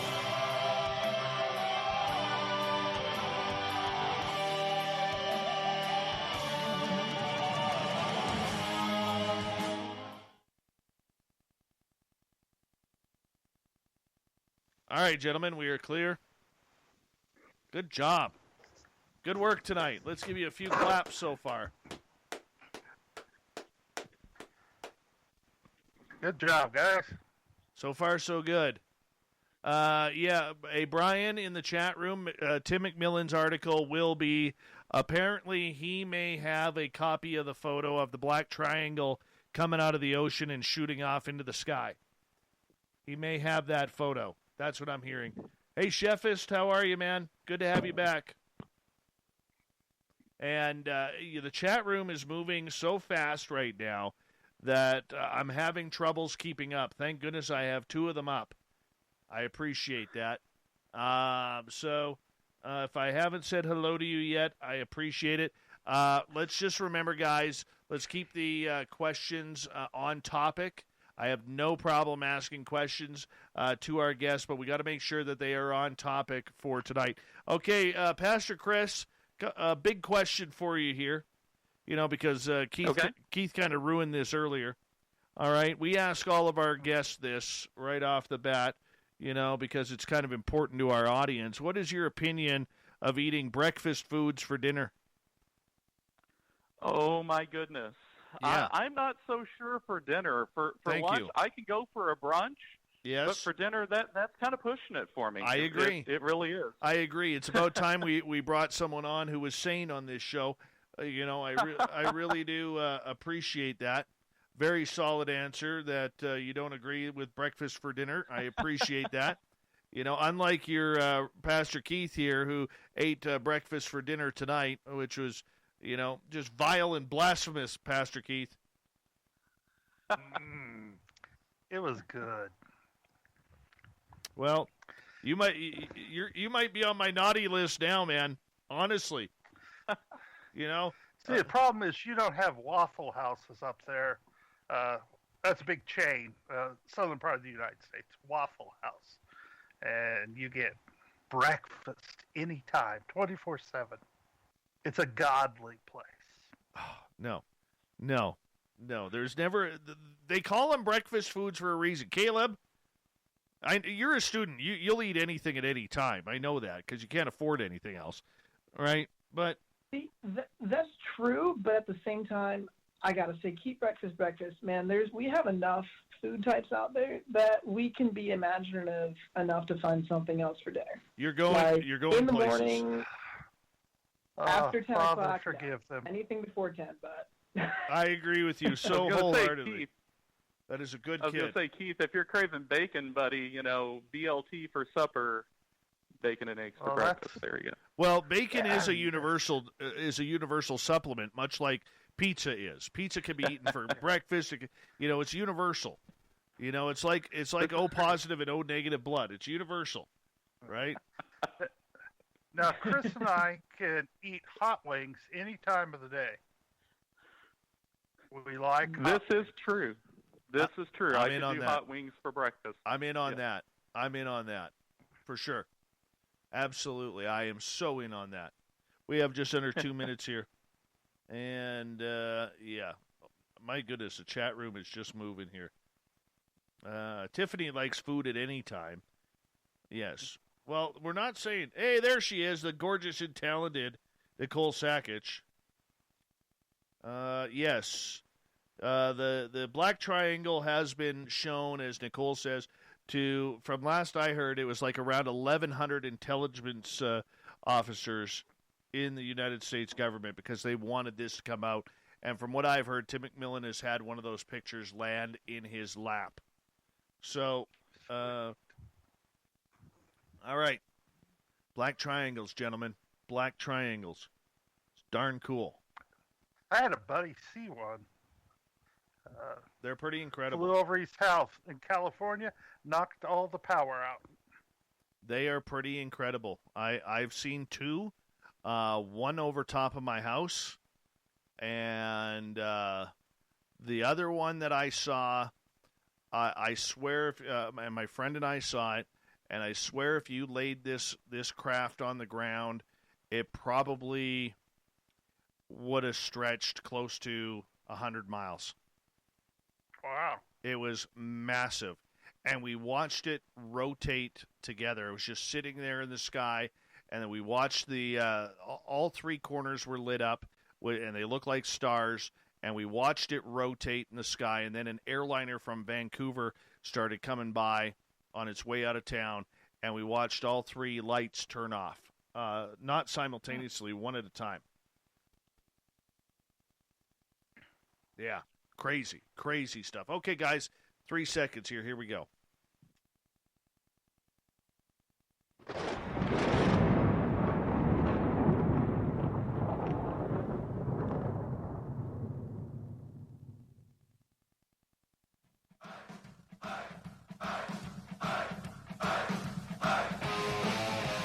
past the halfway point of Spaced Out Radio tonight. I am your host, Dave Scott. Thank you so much for taking the time to join us. We really do appreciate you tuning on in. I want to remind you that if you miss portions of this show or others, check out our free archives by going to youtube.com/Spaced Out Radio. Do old Davey the favor, hit that subscribe button. Our website, spacedoutradio.com, where we have a plethora of features for you, including rocking out to Bumblefoot and reading up on Captain Shirk's SOR Newswire. Follow us on Twitter at Spaced Out Radio and on Instagram at Spaced Out Radio Show. UFOs and religion, hot button topic tonight on the mighty SOR. We are joined from the United Methodist Church, pastors Chris Wise and Keith Bradley, along with student Caleb Longbons, who attends Liberty University. Gentlemen, welcome back. Thank you, Dave. All right, we're going to get right into the audience questions here. Justin is asking, what do you guys think about the book of Enoch and the sons of gods laying with the daughters of man? Why do you think this was omitted from the Hebrew Bible? Well, I'll jump in here. You jump away. The book of Enoch. Book of Enoch is a Second Temple pseudepigraphal work. It was at times in the canon of the Hebrew Bible and taken out in and out. There was discussion at the Nicene Council and later, because when we say Nicene Council, we think of they got together at the Holiday Inn and, here it was. But that took place over many years of putting it in and not putting it in, and, it's highly debated. So it's not considered part of the canon. It is commentary, Jewish commentary, what we call midrash, on the Hebrew Bible. And it is a really interesting book, and it sheds light on the thinking of those who penned the New Testament. They understood the book of Enoch. You see echoes of Enoch throughout the New Testament.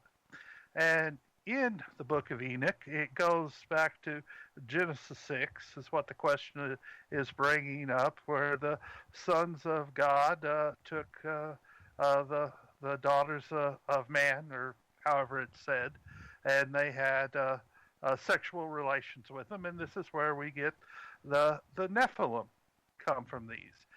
Mighty men of renown. And it's this part of this that causes the judgment. This is one of the first rebellions we see of angels, the Watchers, they're called. 200 angels. They descended onto Mount Hermon, and they made this pact to do this, and they were judged by God. And that's where the flood came from, because they polluted all the earth. And it is these spirits of the Nephilim, the offspring of the Watchers and the human women, that the Jewish midrash here in the book of Enoch is where they say demons come from. It is the spirits of these Nephilim. They are wandering the earth. They are not human and not angelic. They're unclean. They're a blending of the two. And if you notice, demons are always looking for a body to inhabit. That's because theirs was killed, and there's no rest for them. I tend to follow Enoch, to follow that book. I tend to believe that's the best definition I've heard. Looking at the writings of Paul and of Peter, you see this in there as well as the small letter of Jude in the New Testament. So that's my take on it. I'll pass it along now. Pastor Chris. I have actually a great deal of respect for the book of Enoch. Keith and I this isn't really a fair question here, because Keith and I have actually taught a Bible study group where we utilize the Book of Enoch as supplemental text, and it's something that I still do when teaching in Genesis. I encourage my students to read Enoch as well, not as a canonized text, but again, as this idea of a supplemental reading that gives further explanation and insights into the heavenly realm. And that's such a difficult venue to come into, to have understanding of, what is a Nephilim, what is a son and daughter of God, what does Elohim mean? That text has been beneficial in those type of studies, both for myself and for my students. So it is something that I would hold in high regard. Caleb, would you like to jump in on the Book of Enoch? I just had to Google it to see what it was, so I'm going to go ahead and leave it up to the pastors. I definitely don't have anything to add to that one. Well, that's okay. That's okay. Larry is actually, I'm not, and I like this question by Gorgeous Larry. He doesn't like being called Larry in the chat room. We got to call him Gorgeous or Stunning or Beautiful Larry. One of the three. Those work.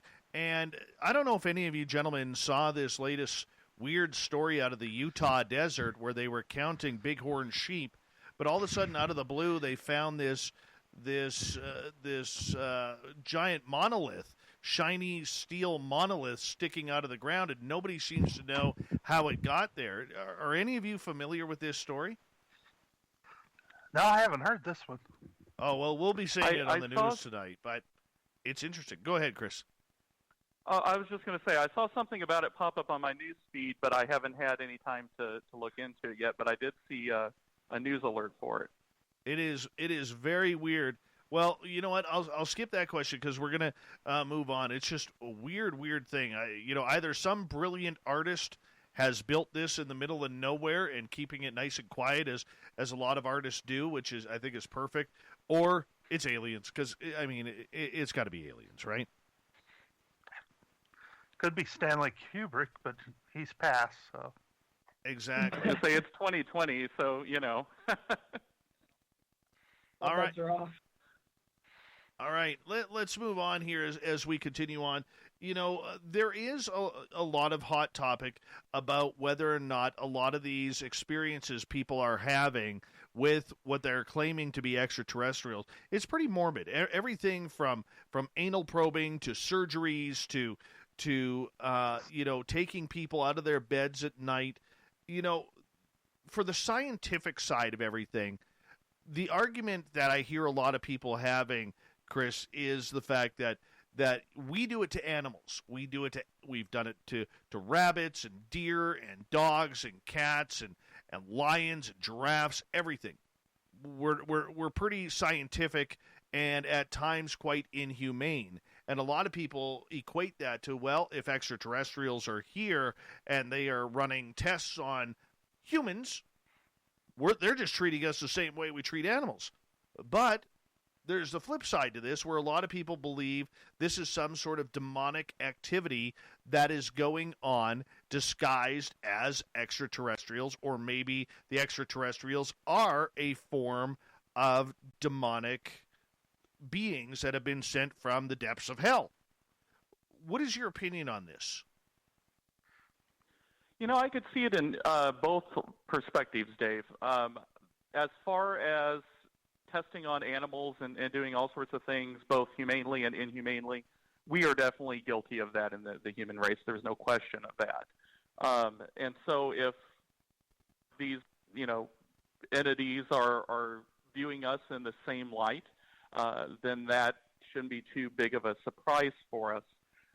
As far as it being viewed as something demonic, again, it's harder for me to see whether it is or not without being educated more on it, kind of learning what it is from firsthand account or from some sort of detailed scientific observation of some kind.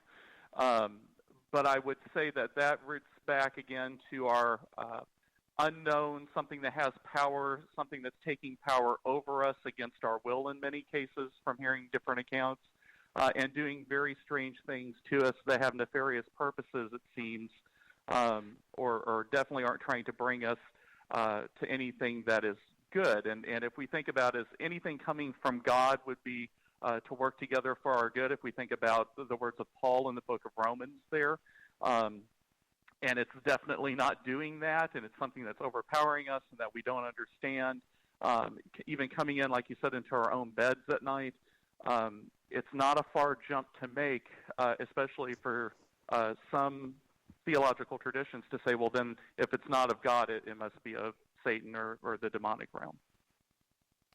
Reverend Keith. Well, yeah, I think no matter how you cut it, whether it's something supernatural from, the dark side, or just aliens acting wrong, if you go through everything they do, they violate our airspace, they enter our country illegally, they trespass on private property, they're peeping toms, they break and enter, there's destruction of property, animal cruelty, kidnapping, assault and battery, unlawful restraint, they practice medicine without a license, there's rape, there's wrongful abortion, terroristic threats, and sometimes we've even heard murder. How can they be good no matter what? Some would say that's a great weekend in Vegas. Well, but what happens in Vegas stays in Vegas. But this is in Dubuque, so I don't know. I just don't see them as good, no matter what they are. If they're this advanced, they would try to adapt to our customs, just like we would if we were going into a primitive tribe. If they're not that enlightened, boy, we got a lot to worry about then. Okay, well, that could be for some of them, but I mean, what if, let's turn up the woo a little bit, because I know you like some woo every now and again with your salad and while you're eating breakfast for dinner, Reverend Keith. All right? But I love the woo. Okay, what if by chance there is a deal with governments of the world to be able to do this, and they just can't come out publicly and say, hey, we're here, by the way, we're taking 65,000 of you this year, who's volunteering, who's not? Well, then we got more problems than we know about, don't we? If our governments are complicit in this with these extraterrestrial biological entities to do this, then we've been sold up the river, haven't we? Some say we already are. I mean, I can't. I don't think we have enough information to say yes or no. Not enough hard facts. Not enough of something that can be verified that this is true. I won't say it's not true, but I can't say it is true. My gut hopes, my heart hopes it's not true from our governments, but anymore, I don't know. Do we even know anymore? Do we even know? No. After this year, absolutely not. All right, we have Reverend Keith Bradley, we have Pastor Chris Wise from the United Methodist Church, and we have missionary student Caleb Longbons with us tonight, talking about UFOs and religion. Gentlemen, a question from Crow Creek Cryptids in our chat room here, asking, if aliens come from space and space is the firmament, does that make them demonic? Caleb. I don't believe so, because I believe that Earth is part of the firmament, and we as humans come from Earth, and we as humans are not inherently demonic. We're sinful, but we're not demonic. So to say that something is automatically demonic just because it comes from space, that's a pretty far reach, in my opinion. Okay, why would it be a far reach in your opinion? I think because again, if you just decide that whatever automatically comes from space is of the demonic realm, then what's to stop humanity from therefore being demonic? It doesn't really add up in my mind to say that space automatically makes something demonic, because space is in and of itself nothing. There is nothing in space. Space is just empty space. It's in the name. And to say that it's from there is like, it's painting with a broad stroke, in my opinion. It's like saying everything that comes from Russia is a Russian. Well, not technically. Gotcha. How about for you, Pastor Chris? I'm going to have to echo Caleb on this one. If we're calling space part of the firmament, then we have to call the earth as well. And I don't believe that all creational beings are automatic demonic. That would, in turn, if everything coming from space was demonic, we would almost be defining space as hell, redefining hell as space. And I think we're reaching awful far to make that statement. Reverend Keith? Oh, I agree. Just because it comes from outside of the earth, if it comes from, what we would call space, or what Paul might call the second heaven, that doesn't make it demonic at all. Or that doesn't make it, let's say, evil. Let's use that term. No, the one doesn't follow the other necessarily, in my opinion. All right, we got just over 5 minutes to go here, gentlemen, before we got to go to break at the top of the hour. And Chris Moe is asking, are we witnessing the birth of ufologism, a modern-day syncretic religion? My opinion, yes, we are. If you think about what religion is, if you think that if it's a particular system of faith, superhuman controlling power, if it's I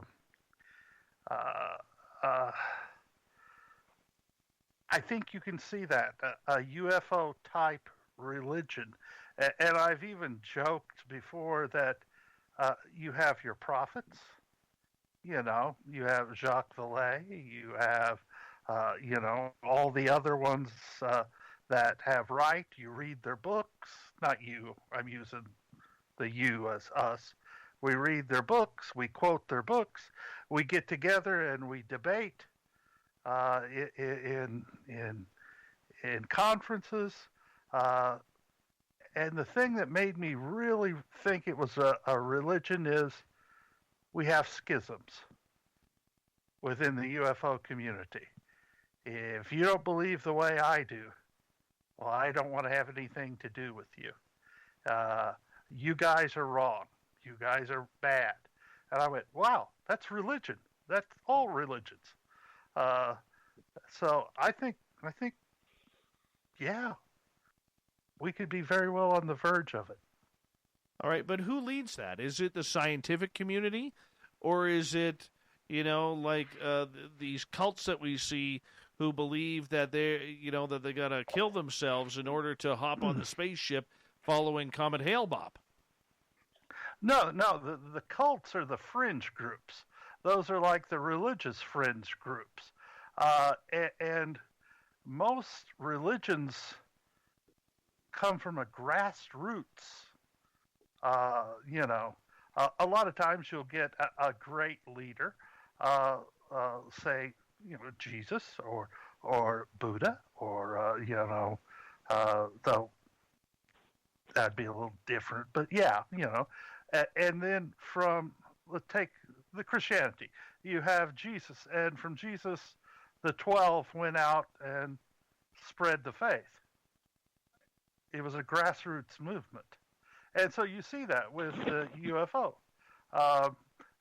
What we call the New Testament was letters written to the various groups of believers, just like books written today or or different communications. So it doesn't have to be like the scientific community. It would be a grassroots from the people, a folks movement. Definitely makes sense. How about for you, Pastor Chris? I believe that it could be, and for many of the same reasons that Keith just stated. I mean, if you start seeing individual, almost doctrines, if you will, I'm going to use that term very loosely there, but if you are going to believe this, then it needs to follow this path, and here's the leader, and here are the people that speak on this, and these are the texts, if you will, that we respect on this matter. It could either be some sort of a religious base, or it might even be just to take maybe the sacred notion out of it, maybe different philosophical groups that are based. And I think we're not only going to find that as a individual standalone entity or entities, but I think you're also going to see different manifestations of that come through the various world religions and philosophies that are already out there, or at least statements from within those communities of what they believe as part of that larger understanding of what the UFO community or extraterrestrial community of believers would be.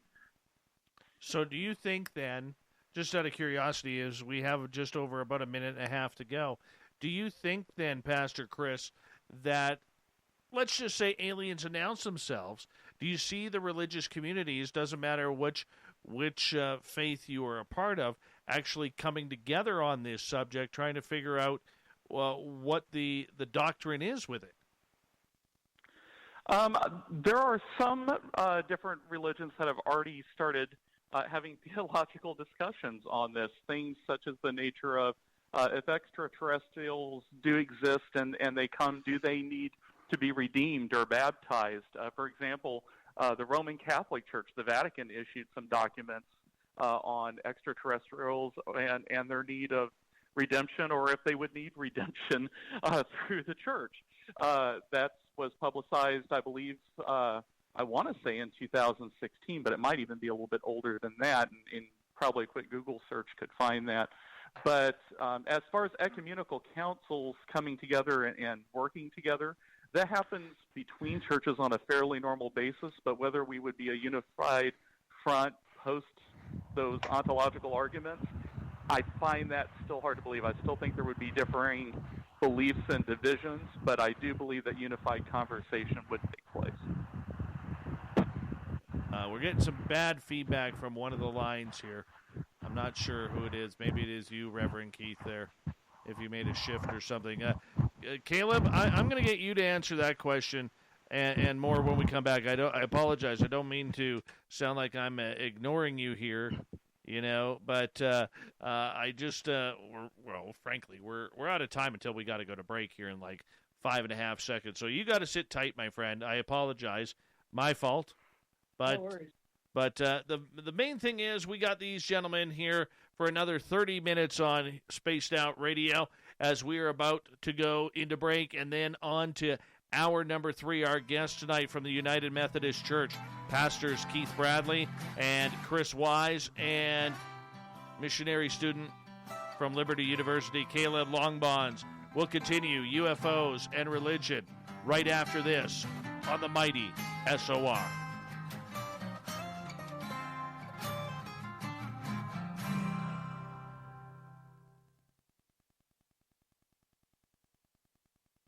All right, gentlemen, I'm just going to run my dogs outside. You guys can chat with YouTube if you want.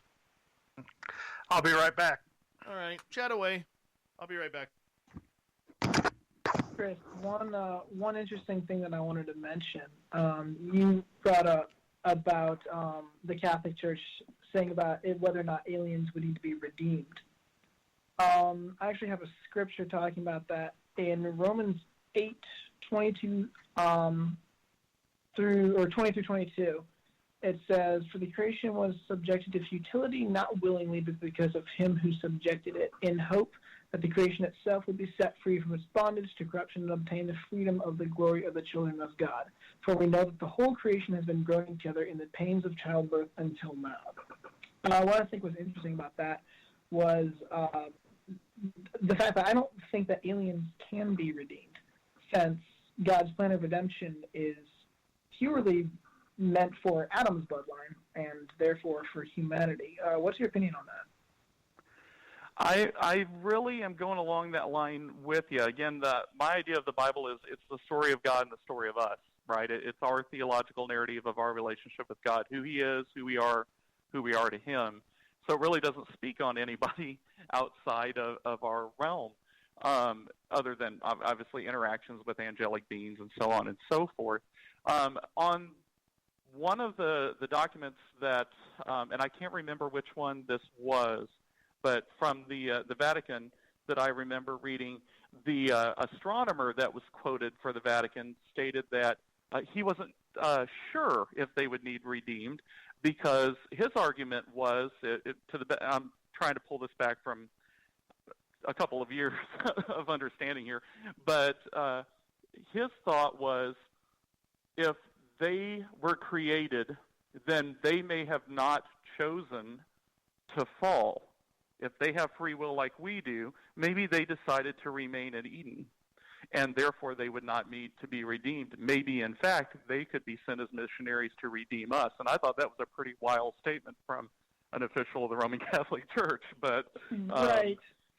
It makes you sit there and think for a minute, you know. Yeah. And I guess the question that would arise then is that if Romans 8 is accurate and it says the whole creation has been grown in together in the pains of childbirth, it so leaves that all creation is affected by sin. So, how then would aliens have a way to come, from their version of Eden to Earth and not be sinful? Let me throw this one at, try to tack onto that and throw this one toward Keith if he's there. Yeah, just got back. There you go. If we were designed as Elohim, right, sons and daughters of God, right, and our fall affects all of creation in the biblical understanding from Romans there, then just our fall alone, would that not have a ripple effect throughout the cosmos? And is that perhaps where we could take Paul on that? I don't know, Caleb. I'm shooting that out for ontological debate. Well, first of all, I don't think that we would use the word Elohim for us. Elohim is always used for heavenly beings or for God. Being called sons and daughters of God is something totally different. But your question is a good one, in that, does the fall affect our creation, our earth, or is it all of the cosmos? And that one I can't answer.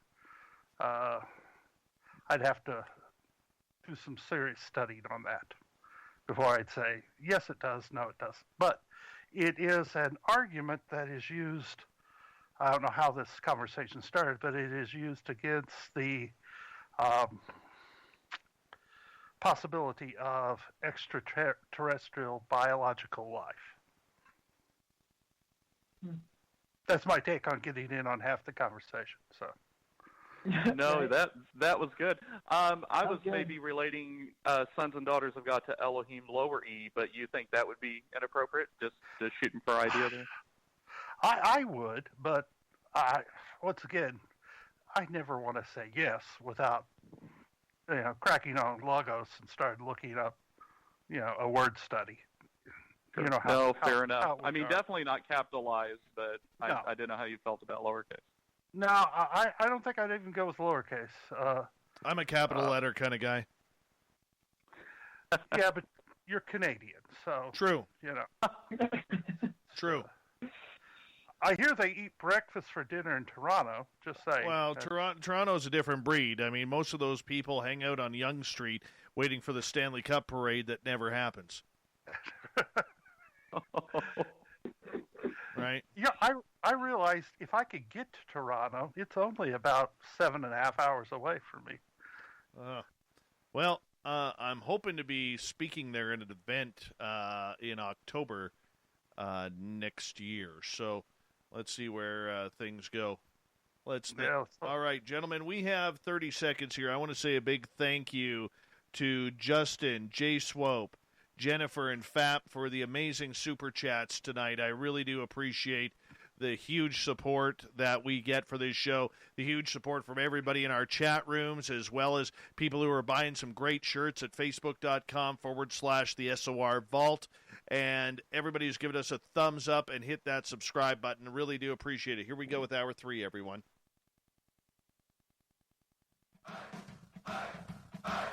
Would you like to connect with us? Head to spacedoutradio.com for all your latest show info. Now, back to Dave Scott and SOR. Third and final hour of Spaced Out Radio is kicked off. Thank you so much for taking the time to join us tonight. We really do appreciate it. I want to remind everyone that you can listen to us on our terrestrial affiliates around North America, as well as digitally on TalkStream Live, Revolution Radio, and KPNL. Remember, all of our archives are free for you at youtube.com/Spaced Out Radio. Just do old Davey the favor, hit that subscribe button. The Desert Clam has set the password for tonight in the SOR Space Travelers Club. What do you got for us tonight, Clam? Oh, yes. I can't read that. That's way too small. Felicificative is your password. Use it wisely, Space Travelers, as the Clam sets the password each and every night right here on Spaced Out Radio. Our website is spacedoutradio.com. We have a plethora of features for you, including rocking out to Bumblefoot and reading up on Captain Shirk's SOR Newswire. Follow us on Twitter at Spaced Out Radio and on Instagram at Spaced Out Radio Show. Tonight, for the final time, we introduce our panel. We have pastors Keith Bradley and Chris Wise from the United Methodist Church, and we have missionary student Caleb Longbons here. We're talking aliens, UFOs, and religion. How does it all tie in? Keith, I want to start with you on this one, if you don't mind. Go ahead. How would you react if an alien walked into your church? Oh, I'm sorry. No. How would I react? Well, I think, I'd be shocked. I'd be stunned, assuming I knew it was an alien. But I would talk to it. I don't think I would freak totally out. I think I would offer hospitality, as we're taught. How about for you, Chris? I think that it would be absolutely amazing. Yes, there would be a moment probably of what the heck is going on, pending that, like he said, maybe the alien might even look like us for all we know, so maybe we wouldn't even know. But to extend a hospitality and to enter into a conversation to gain deeper understanding, I think that would be absolutely fantastic. Now, the shock value that would be to a congregation and calming them down in this situation might be a whole nother set of things. But for me, it would be quite an intriguing and a cool experience. Would you have fear?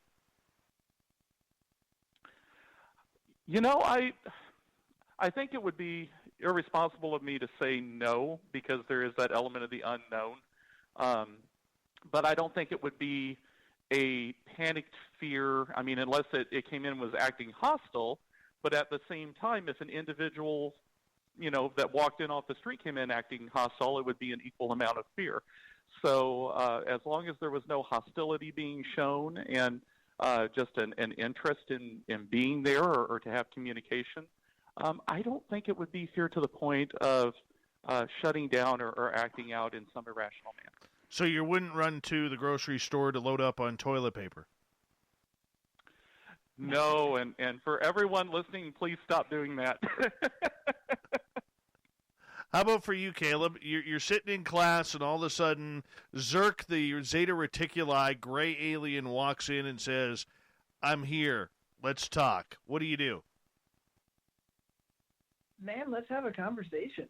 I think my initial reaction would be, am I dreaming? Have I fallen asleep while writing a paper or something like that? But after having pinched myself to make sure that I'm not, the curiosity, is going to overtake me, and I'm going to want to, have a conversation and just ask him so many different questions. I'd probably trip over myself trying to find the best question to ask first.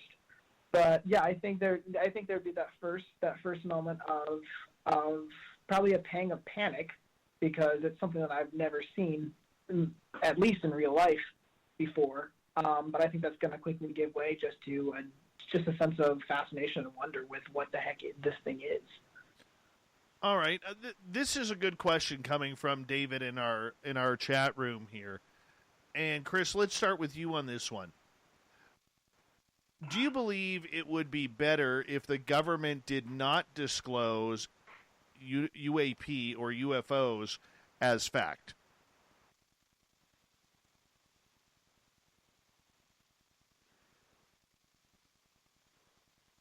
Chris? I'm having to ponder on that one for a minute. It would depend. I believe in transparency. That's the way I like to operate my ministry. The folks that are involved at the church know everything, down to our fiscal expenses are all just full knowledge to anyone in the church. And but there are matters of confidentiality there in counseling sessions and things of that nature. I think if it's something that could incite widespread panic for some reason, it would be a responsible action for some level of confidentiality. But at the same time, at a certain point of that occurring, with a certain amount of that, it would start to violate trust from lack of transparency. So I'm really torn on that one, Dave. How about for you, Reverend Keith? I would like to see more of what is called disclosure. I would like to know what the government knows about UFOs or UAPs. I think where there is a void of knowledge, a void of information,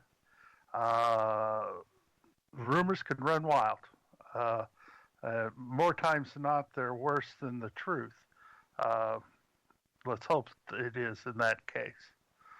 I'm afraid they won't, for the simple fact it would mean that they don't have the power. They can't stop them. They don't know what they are, and I think the government's afraid that we would lose trust if we have trust in our governments anymore. Caleb, as someone who is a little bit younger than everybody else here, I'm curious your thoughts of that opinion.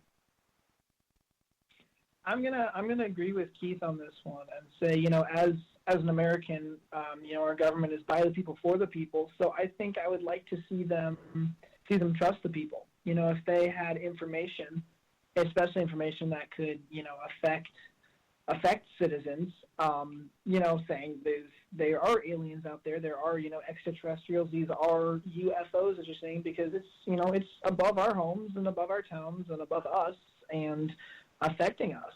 And I think if it's something that that they know about, we as citizens would have the right to know about that. Well, Caleb, do you think that extraterrestrial life would be beneficial to mankind's future? If it was peaceful, I think it would be fascinating to be able to have a galactic neighbor to compare notes with. Assuming that we're compatible to be able to speak to each other and understand each other, to have that untapped wealth of knowledge to be able to discover, how do they travel? How do they communicate? What do they know? Who do they worship? That kind of thing. I think it would be phenomenal for humankind to have that relationship. Reverend Keith? The only thing I would worry about in that is that phenomenon where a greater, more advanced culture comes into a lesser advanced culture, and you see the lesser culture dwindle and go the way of a dodo just by being around that other culture. Would our culture survive? I don't know. Are we past that point? Are we past the point of understanding and maturity as a people? I don't know about that. And how about for you, Pastor Keith or Chris? I'm going to walk down the middle of the road once again on this one. I think that as long as it's peaceful, the insights from Caleb said a galactic neighbor that we could garner, the ability to travel, let's say, a great distance through space, the engineering knowledge that we might garner off of that, more or less cultural knowledge and everything else could be quite fascinating and could add quite a bit to our textbooks. But at the same time, we have seen how more dominant cultures have went across the world and settled into areas and taking over areas from native peoples and subjected them to the point that those cultures have, for the most part, died out in many cases. If it is a really super superior race, I think Keith's fears are grounded in some sort of a colonialization of those folks coming our way could have a negative effect in our long term as a society. Mm-hmm. But that's the big thing is, we don't know what they are. We don't know who they are. We aren't sure, the intentions of everything. And humankind has kind of grown up in fear of everything, whether it's a fear of God, whether it's a fear of dying, whether it's a fear of space, whether it's a fear of evolution, if that's what you believe. It doesn't matter. We seem to fear absolutely everything. And I believe that's probably a big reason why society for thousands of years has been quite violent towards one another. I see a very dark day if aliens do disclose themselves. I really do. I may be in the minority for that, but I don't see a lot of positivity of it happening. I see economies collapsing. I not to try and sound pessimistic or morbid, but I think there's going to be more of a negative reaction because we're not sure. We don't react well to things that are new. And for me, when I look at it, and I know there's others who will agree with me and many who will disagree, for me, Reverend Keith, I really believe that mankind is not ready for this subject. I really believe that we are way too immature, and that's probably why the aliens haven't disclosed themselves to us, because they realize that we're just a bunch of dimwits. Oh, I don't think I would argue with you. I think you're so right when you talk about the human condition of fear. From the point of view of a pastor, when we teach about even the beginning, the whole Garden of Eden thing, it's based in fear. And all throughout Scripture, you see this thing of overcoming fear, and even the trust of God is because we fear that God will not do or will not provide or will not take care of us. So at the heart of man is fear. And I think you're probably right in that I don't know if we'd ever be ready. I think it's our nature. And that's why we hear the word threat. That's why we hear much of this going on. That's why, there's so much trouble with everything. How about for you, Pastor Keith? What? I'm sorry, Pastor Chris. Okay. Oh, sorry. All right. I think you're right as far as describing the human condition of fear. I mean, that there's no doubt there. I think part of it, too, though, could be rooted in the experiences that we hear about, as we were discussing earlier in the program. Many of those experiences seem to be negative ones. So you compound negative experiences with unknown, and then having a revelation that, hey, that isn't just something that one person was saying. They're really out there, and not saying that it might even be the same species of whoever is out there, whatever is out there, but to make that association of those things are legitimate occurrences now for folks that maybe were skeptic on it before. These folks are real, so therefore those occurrences are real and those are bad, and this is unknown. I think there's a lot of irrational actions that could occur if left unchecked. Sure. Do you see a time, not to sound morbid, but do you see a time where humanity right across the world would not react well to all of a sudden aliens showing up in, say, 5 or 6 different countries and saying, we come in peace, and maybe they even do come in peace? I think, again, that chain reaction of an instant drop of the unknown, there would be an initial panic for sure. A lot of toilet paper would be sold. True. But at the same time, if they're an intelligent being that's coming to us, or a super intelligent being, let's say, perhaps they would find a tactful way to meet with areas of leadership for areas of themselves to be disclosed in a way where it's not a sudden drop. I mean, there's going to be a shock regardless, but landing in the middle of, the city park and saying hi versus coming through, and being with leadership and a release of, some sort of press conference or something might come across 2 different ways. I'm not sure if it would, but it's something that I would speculate. Caleb, I'm curious your thoughts. Yeah, I think the, tying into the whole spirit of fear and everything, I think Hollywood has so trained us that aliens are violent and aliens are here to steal our air or steal our water or steal us, that I think the initial reaction, if, aliens showed up in 4 or 5 countries, would be violence.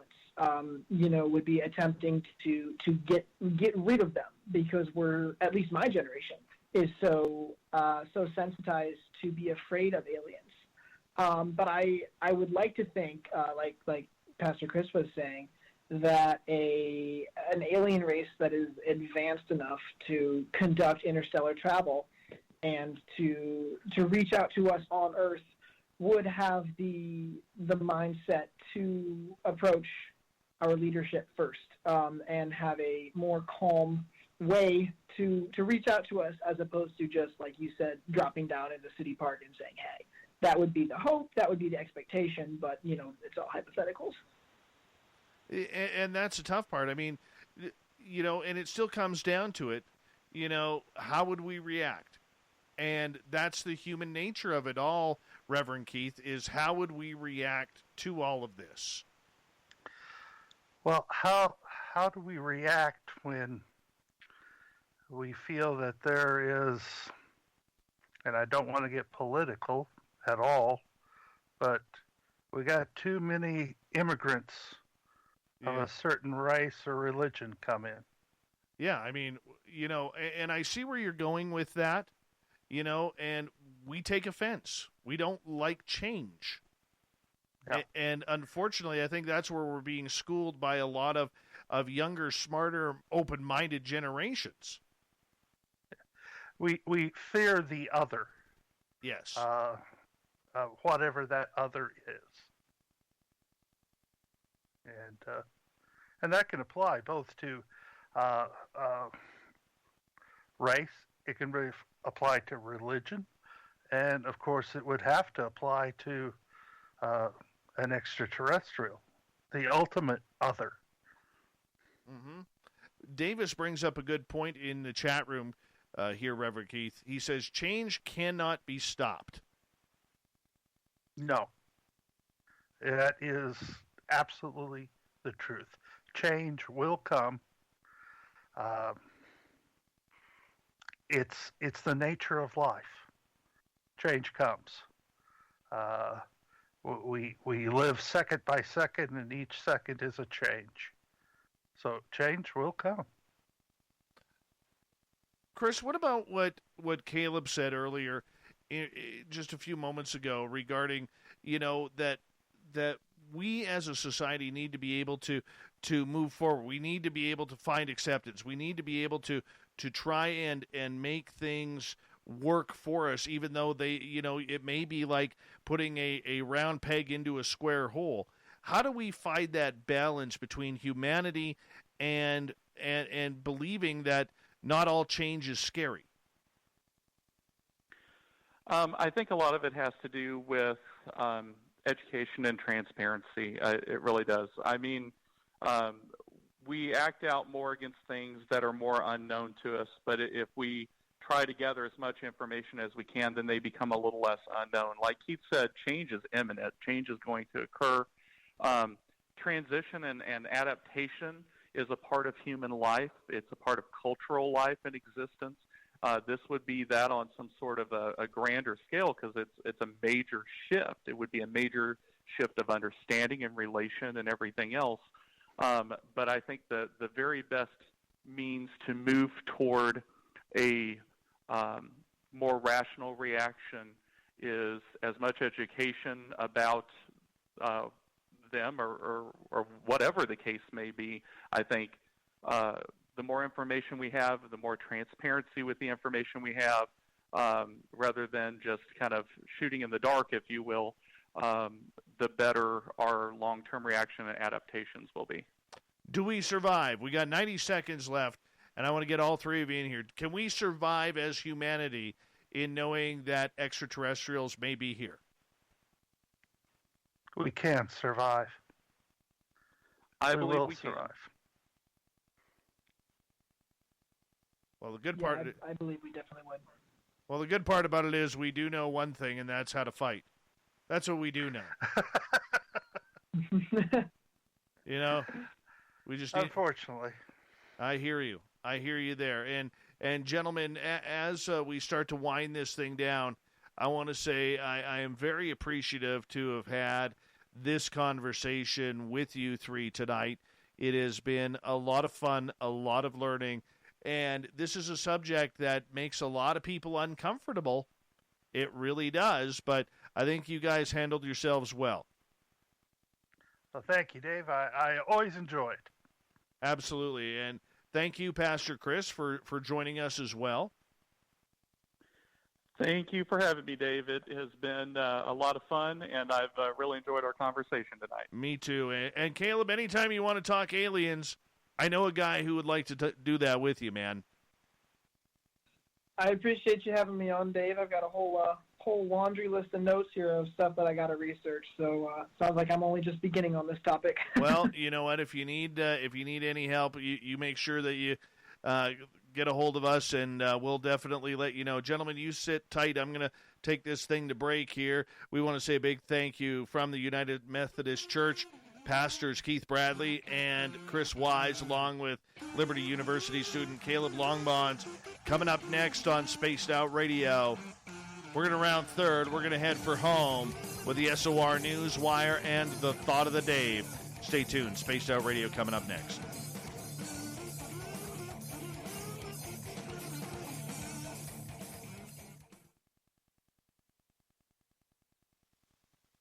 Good job, gentlemen. Give you a few claps here. There we go. Thank you, Dave. I hope we did well. I had a lot of fun, man. I had a lot of fun. And Keith, I apologize for cutting you off there. I didn't mean to, but some people, they only hear what they want to hear, so I had to direct it in the way I thought you were going with that. Oh yeah. No, that was perfect. I didn't know how to broach that without. So yeah, you didn't hurt my feelings at all. No, I appreciate that. And Chris and Caleb, what a pleasure to get to meet you guys. And thank you so much for helping us out tonight with Keith. That was really awesome, man.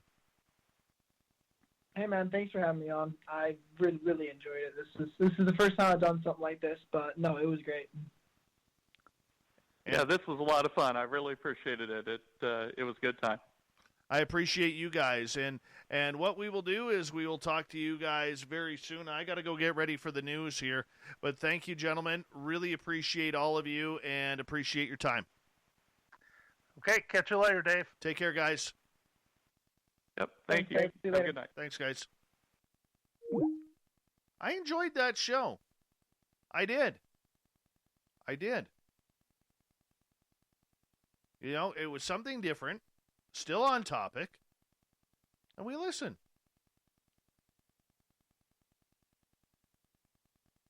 Totally. I had a lot of fun. They were all well-spoken. Yes, they all have their own beliefs and their strong beliefs and what they believe in. But, you know, it was a little bit different than what we normally do, and I'm happy with it. Hey, Terrible Times, good to have you here.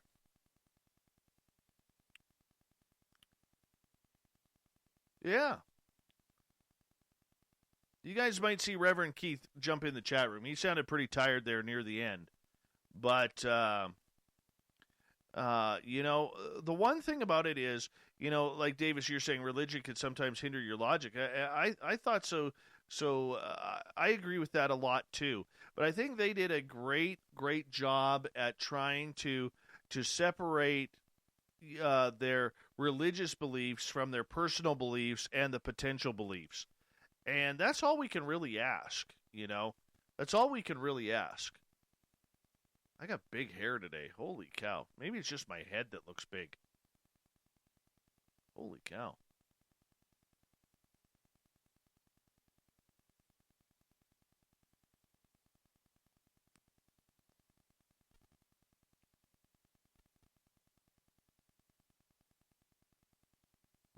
We've got just about 2.5 minutes here.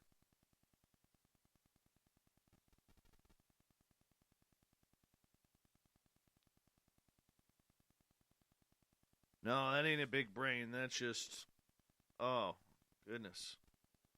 Oh, my hair's been gelled all day. Time to take this gel out. Holy cow. I gotta go get a little bit of a trim on, hopefully, Thursday. No, I'm not a size 9 head yet, man. I'm still fitting into my 8.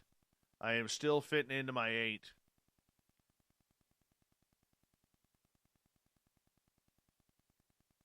I could go new wave and kind of bring it all over to one side if you want. You know, I like that. What do you think? There we go. We'll leave it at that just for you guys. Looks horrible, but we'll do it. We'll do it.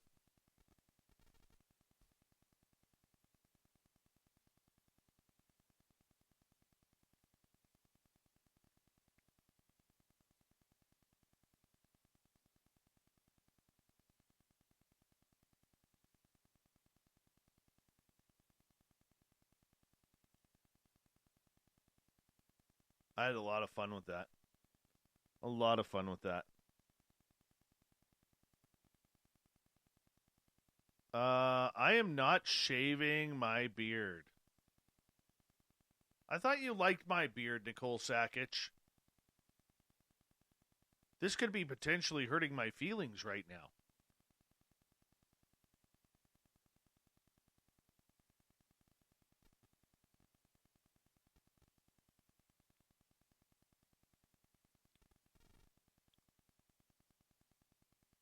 All right, big thank you to, once again, Justin, Jay Swope, Jennifer, and Fabster for the amazing super chats tonight. Hi, Iron Dogger. Thank you to everybody who hit that subscribe button tonight, everybody who's given us this thumbs up and down.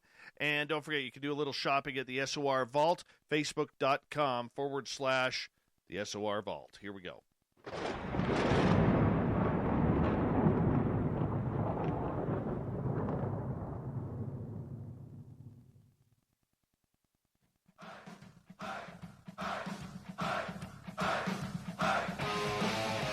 We've rounded third. We're heading for home tonight on Spaced Out Radio.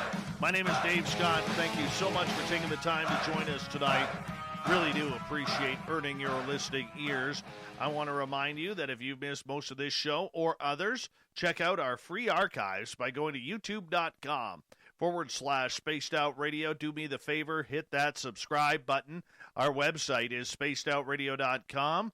We have a plethora of features for you, including rocking out to Bumblefoot and reading up on Captain Shirk's SOR Newswire. Follow us on Twitter at Spaced Out Radio and on Instagram at Spaced Out Radio Show. Speaking of the news,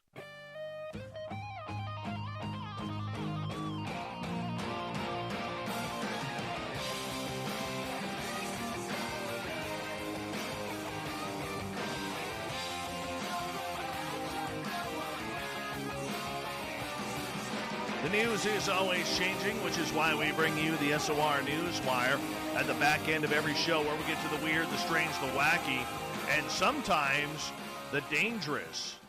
A UFO allegedly came within seconds of colliding with a passenger jet in a very terrifying close call. The rogue object came at the packed Boeing 737 plane, and it almost hit dead on as pilots prepared to land at Leeds Bradford Airport in the United Kingdom. The scare happened on September 1st, was rated a Category A event by the UK Airprox Board, which monitors and investigates near-miss events. The unidentifiable object, which could have been a drone or lantern, was just 10 feet away from the flight arriving from Spain. The Airprox report revealed both pilots suddenly saw a bright light and an object which appeared to be moving toward the craft, almost head-on, slightly up and to the left. The object appeared without warning, and there was no time to act. After landing, the pilots were told that a police helicopter had seen lanterns flying in the area, but the report added neither of the pilots believed what they saw was a lantern. Investigators ruled that a definite risk of collision had existed. The near miss came 3 days before a drone came 3 feet away from striking an EasyJet flight which had taken off from Manchester Airport. The Airbus A320, carrying 186 passengers, was 8,000 feet over Greater Manchester. The drone was flying 20 times above the legal height. Pilots have reported fears of drones getting close to passenger jets.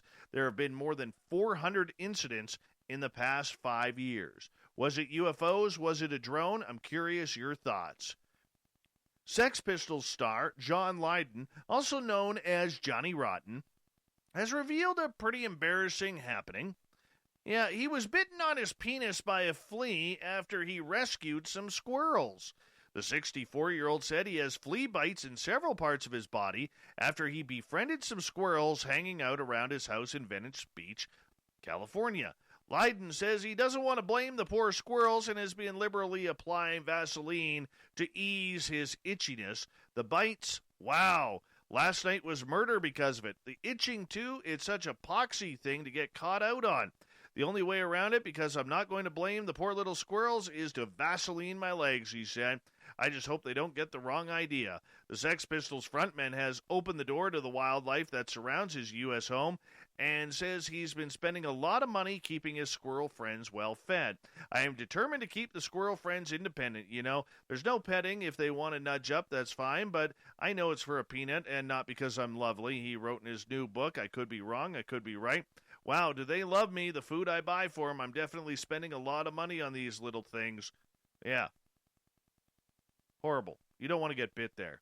Now, Bruce, the fiberglass shark that made Jaws famous and made from the Jaws mold, is ready for his up-close and personal encounters with spectators. The 1,208-pound, 25-foot-long, 45-year-old shark famous for being difficult to work with on set of Steven Spielberg's classic thriller, was hoisted up this past Friday, up in the air and above the main escalator of the new Academy Museum of Motion Pictures in Los Angeles, where he will greet guests for the foreseeable future, and this time he cooperated. It's the culmination of years of planning, including a 7-month restoration by special effects and makeup artist Greg Nictorero. The shark is expected to be a major draw for the museum, which plans to open its doors to the public on April 30th, 2021. Soup fans know that Jaws crew started calling the shark Bruce after Spielberg's lawyer, Bruce Raymer. They'll also know that Bruce will greet guests in the museum. It wasn't technically in Jaws, his replica, and it's the last of its kind. Or he's a replica and it's last of its kind. The 3 mechanical great whites designed by art director Joe Alves were destroyed when production wrapped. But once the film proved to be a box office phenomena, a 4th shark was made from the original mold. For 15 years, he hung at Universal Studios Hollywood as a photo opportunity for visitors until he wound up at the Sun Valley Junkyard, where he would call home for the next 25. Nathan Adlin, who inherited his father's junkyard business, donated him to the museum in 2016. But Bruce wasn't quite camera ready. A quarter century into the California sun, plus all the years of being repainted at Universal, had taken its toll on the poor creature who badly needed care and attention. Nicotero, who has worked on The Day of the Dead and The Walking Dead, said he got into the business because of Jaws and volunteered for the task of bringing him back to life. One of the great things about the Academy Museum of Motion Pictures is that we have access to Academy members in all craft areas of the industry, said Academy Museum Director Bill Kramer. We can call on our members and other members of the film industry who have either worked on the film or that artifact, where it's from, and know enough about the provenance and work that had to be done to help us restore it. We're incredibly privileged to be in this position. Yeah, I can tell you right now, I'm not going. My luck, that shark will attack. I know it's dead.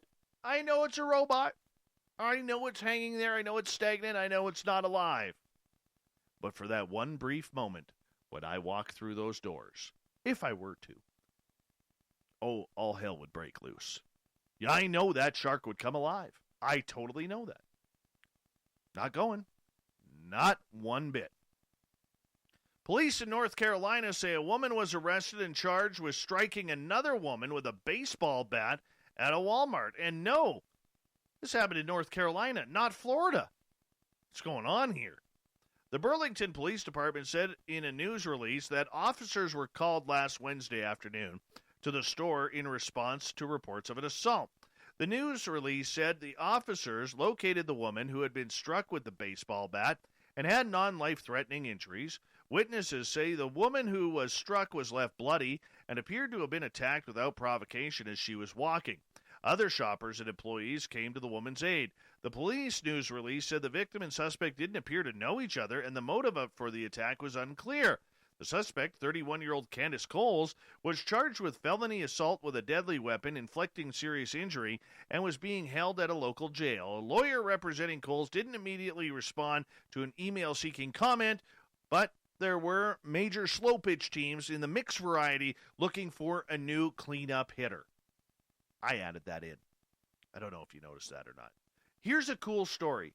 I don't know what is going on here, but this is weird. And we mentioned it during the show if you tuned on in, but a mysterious monolith was discovered in a remote part of Utah after being spotted by state employees counting sheep from a helicopter. The structure, estimated to be at least 10 to 12 feet tall, appeared to be planted in the ground. It was made from some sort of metal. Its shine in sharp contrast to the enormous red rocks which is surrounding it. Utah's Highway Patrol shared images of both the sheep and the monolith. Gorgeous sheep, by the way. The helicopter pilot, Brett Hutchings, said that's about the strangest thing he's ever come across in all his years of flying. Hutchings was flying for the Utah Department of Public Safety, which was helping wildlife resource officers count bighorn sheep in the south part of the state. One of the biologists is the one who spotted it, and we were just happening to fly directly over top of it, Hutchings said. He was like, whoa, whoa, whoa, whoa, whoa, turn around. And I was like, what? And he's like, There's this thing back there. We've got to go look at it. Hutchings said the object looked man-made and appeared to have been firmly planted in the ground, not dropped from the sky. I'm assuming it's some sort of new wave artist or something, or, somebody that was a big 2001 Space Odyssey fan, Hutchings said. The monolith and its settings resembled a famous scene from Stanley Kubrick's 1968 film in which a group of apes encounter a giant slab. The somewhat monkey-like behavior of two crew members dressed in sci-fi costume-like overalls who found themselves compelled to climb onto each other's shoulders in an apparent effort to see over the top of the rectangular cuboid only added to the impression. We were just kind of joking around that if one of us suddenly disappears and the rest of us make a run for it, Hutchings said. Bighorn sheep live in some of Utah's most rugged and remote areas and survive in hostile climate conditions. Fearing amateur explorers might get stuck in the wilderness while seeking out the monolith, the flight crew have not revealed its exact location. Some observers compared the monolith to the plank sculptures by artist John McCracken, who lived in New Mexico and New York until his death in 2011. McCracken's gallerist, David Zwerner, did not immediately respond to a request for a comment. Artist Liam Sharp summed up the people's fascination with the discovery in 270 characters or less, putting it into the portals of the world. I love this. I imagine it's a piece of art, but what if it isn't? This thing is weird. I think it's art too, but you never know. You never know. There could be an alien species out there having some fun with us. It's always aliens. You guys should know that by now. The owner of an Ohio jazz and blues club said a customer who came in just before the business closed its doors due to COVID-19 ordered one single beer, but really showed their generosity, leaving a $3,000 tip. Brendan Ring, owner of Nighttown in Cleveland Heights, said a customer came in during brunch on Sunday, the last day before the business was due to close for the second time amid the pandemic, and ordered a single Stella Artois beer. Apparently, he was staying thirsty, my friends. The man handed his bill to Ring and told the owner to split the tip among the waitstaff. Ring said he initially was shocked to see the man had written a $300 tip for his $7 bar tab, but when he put his glasses on, he realized the tip was actually $3,000. The owner said the big tip will come as a big help to his staff, who are facing 6 to 8 weeks of Nighttown being closed. Ring said the business previously was open 364 days a year, only closing on Christmas, but he made a preemptive decision to close this week due to the spreading of the virus. I have to consider my staff, right? He said. In the last 2 weeks, this COVID has gotten very, very close to all of us, and I've had 4 customers, really close customers, get it. Well, it's awesome that he's going to share that with his staff. I don't know if I would want this job. I know somebody who would. Nate Rudd, the Bigfoot hunter. Apparently, he absolutely loves the Hallmark Channel. And when he's in our chat room, make sure you bug him about that. I've seen pictures. It's true. A website dedicated to reviews of electronic devices and services is offering a cheer-loving cinephile the chance to make $2,500 by completing an unusual job, watching 25 classic holiday films in 25 days. Website reviews.org said the chief holiday cheermeister will receive $2,500 and a year-long subscription to Netflix, Hulu, Amazon Prime, Disney Plus, HBO Max, and Apple TV. The person will be required to watch 25 pre-selected holiday classics, including Elf, good one, It's a Wonderful Life, great one, The Polar Express, probably one of my top 2, and Home Alone in a 25-day period. The cheermeister will then be required to complete a questionnaire about each film, and at the end will select the best of the bunch. Applications are being accepted on the website through December 4th, and the winner will be announced December 7th. Question. Shouldn't this draw already been taking place? I mean, think about it. If you're doing it in December and you have 25 days, that means you're going over Christmas with Christmas shows. Oh, that's a no-no in my house. $2,500 is not worth playing Christmas music or watching Christmas-themed televisions after Christmas. It's like breakfast for dinner. There's certain things you don't do in life. That's one of them. Watching Christmas shows. That's World Junior Hockey Championship time, people. World Junior Hockey Championship time, leading up to the big New Year's Eve game between Canada and the United States. Don't get it. An animal rescuer in New York State came to the assistance of a deer spotted swimming in the Long Island Sound with a bucket of paint stuck over its head, or a paint bucket.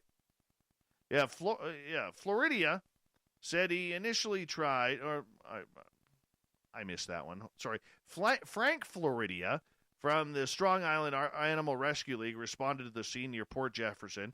When members of the public reported the deer swimming with a bucket over its face, Floridia, sounds a lot like Florida, said he initially tried to swim out to the deer but found the water was too cold. Nearby boater came to his assistance and ended up hanging off the side of the boat as he pulled up next to the deer, which was apparently disoriented and swimming in circles. Floridia said he was able to guide the deer back to shore, remove the bucket. I bear hugged her against the boat, and he drove us back to shore. As we got back to shore, I was still holding her at the front of the boat. She seemed very calm. She knew she was being helped. And finally, a good news story out of Florida.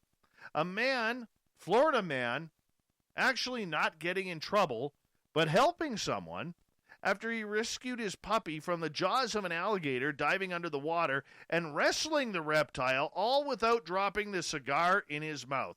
74, you got to see this. I mean, the cigar is soaked, but he never let it go. Must be a good Cuban. 74-year-old Richard Wilbanks was walking his Cavalier King Charles Spaniel Gunner around the pond near his retirement home when the alligator raced up from the water and grabbed his dog. Came out of the water like a missile. I never thought an alligator could be that fast. It was so quick. Cameras set up by Florida Wildlife Federation and the F-Stop Foundation captured the encounter, which shows Wilbanks in the pond, his head submerged as he tries to grab a hold of the alligator. He then emerges holding the reptile, which still has the dog in its jaws. In Wilbanks' jaw, though, is the cigar. This guy's a man. A man's man. Yes. I bet you he dried out that cigar and smoked it. Wilbanks moves to the edge of the pond while trying to pry the dog free. Eventually he succeeds, and Gunner runs away while Wilbanks tries to extract his own hand from the creature's mouth. Gunner has since seen a vet. While he suffered from a small puncture wound to his stomach, he's otherwise fine. That is one tough dude. Fighting alligators for his dog. Manly. Very manly. I'd have dropped an elbow on it, too. He didn't, though. Thought of the Dave happens every night at this time where we ask a question on our Facebook and Twitter pages, then read your responses on the air because we love the audience participation around here. Today's Thought of the Dave is as follows. What role does religion play in ufology and potential extraterrestrial life? Marty. Beautiful clown today, Marty. Thank you. Some people, ufology is a religion. If you don't think so, try debating someone in the field who has a different view from yours of what they are or where they are from. Alex, none, because religion looks backwards and we should be looking forward instead. It's for those that don't want answers. John, invite Diana Pasulka on for that discussion, Dave. I believe Bob is friends with her. Hope you are well to hear. We're going to have Richard Dolan next month's Science Bob and Friends. Richard Dolan will be our special guest there. Jason, when presented with the reality of ET life, people of faith reach out to their religious leaders for guidance. So religion plays a large role in ufology. I just hope those leaders have an open mind and a heart to embrace the truth. Andrew, the phenomenon would still be here with or without religion. Moving on. Damien, can we separate them? Wayne, it's in sections of the Bible, in the Gnostic texts, it's in religious scriptures of the ancient Chinese dynasties. Jeff, depends on the religion. Baha'i are quite open to the idea, as are many Buddhists and Mormons. The Catholic Church has started addressing the issue through certain spokespeople as well. Davey, it provides a framework that people have used to try and explain and understand the phenomena, just as the extraterrestrial hypothesis does today. Heidi, I'm not particularly religious, but in my father's house there are many mansions. Is there a thought-provoking verse for many people, and the very fact that any higher power would be would by its very existence be extraterrestrial means religion does have some part to play in ufology, but maybe not in a way we are acceptable to comprehend yet. Lucia, well, God reigns above all. Kim, in the Bible, Leonard Nimoy, for the introduction to the early episodes of In Search Of TV show, would always use when doing episodes of UFOs, and Ezekiel saw the wheel. And in those passages, many interpret it to be a cherubim, but the way I read it, it's of alien craft and aliens he met and saw. And Salmo, they should stay out of it. No roles. Lori, none and all. It said worlds without end.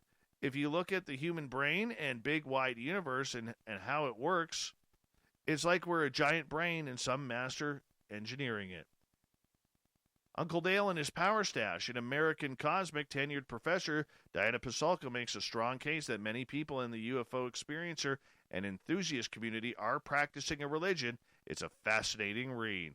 Tom, should be no role. Jay, UFOs validate higher dimensions that interact with us. Ancient people had the same experiences, and the church sanitized it to keep masses asleep to their own gifts. Russell, unfortunately, they've always been mixed up together. Christians like Reverend Billy Graham believe UFOs were piloted by angels. Fast forward to 2020, and now the fundamentalists think they're demons. Ufology is caught up in 5D ascension, New Age religion. Joseph, last word. None. Even the Bible says there will be new scriptures and the facts revealed after the new earth is established.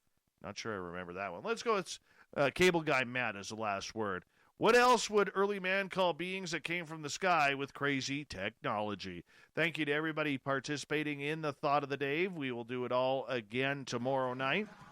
Thank you to Captain Shirk for the amazing SOR Newswire tonight. We really do appreciate Captain Shirk's work around here. And, of course, to Reverend Keith, Reverend Chris, and Caleb for coming on, talking UFOs and religion. It was a great show tonight. We got Mr. Ron Bumblefoot Thal rocking in the background with Little Brother is watching. Bumblefoot is the official music of Spaced Out Radio, rocking us in and out of every single show. You know what to do.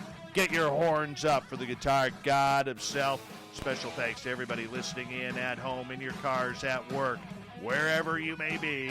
Thank you to everyone participating in our chat rooms on Spreaker, YouTube, LGAB, and on Twitter at hashtag Spaced Out Radio.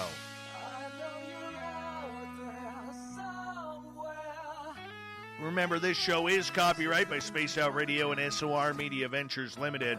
Thank you so much for choosing to share your evening with us, because together, my friends, we own the night.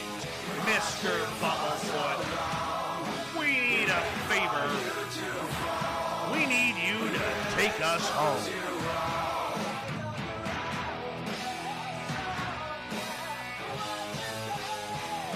Yes, the Woo train has docked for the night. But tomorrow, my friends, we shall ride again. Your seats are always available. Your tickets never expire. And if you want to bring a friend, we got room for them too. Good night.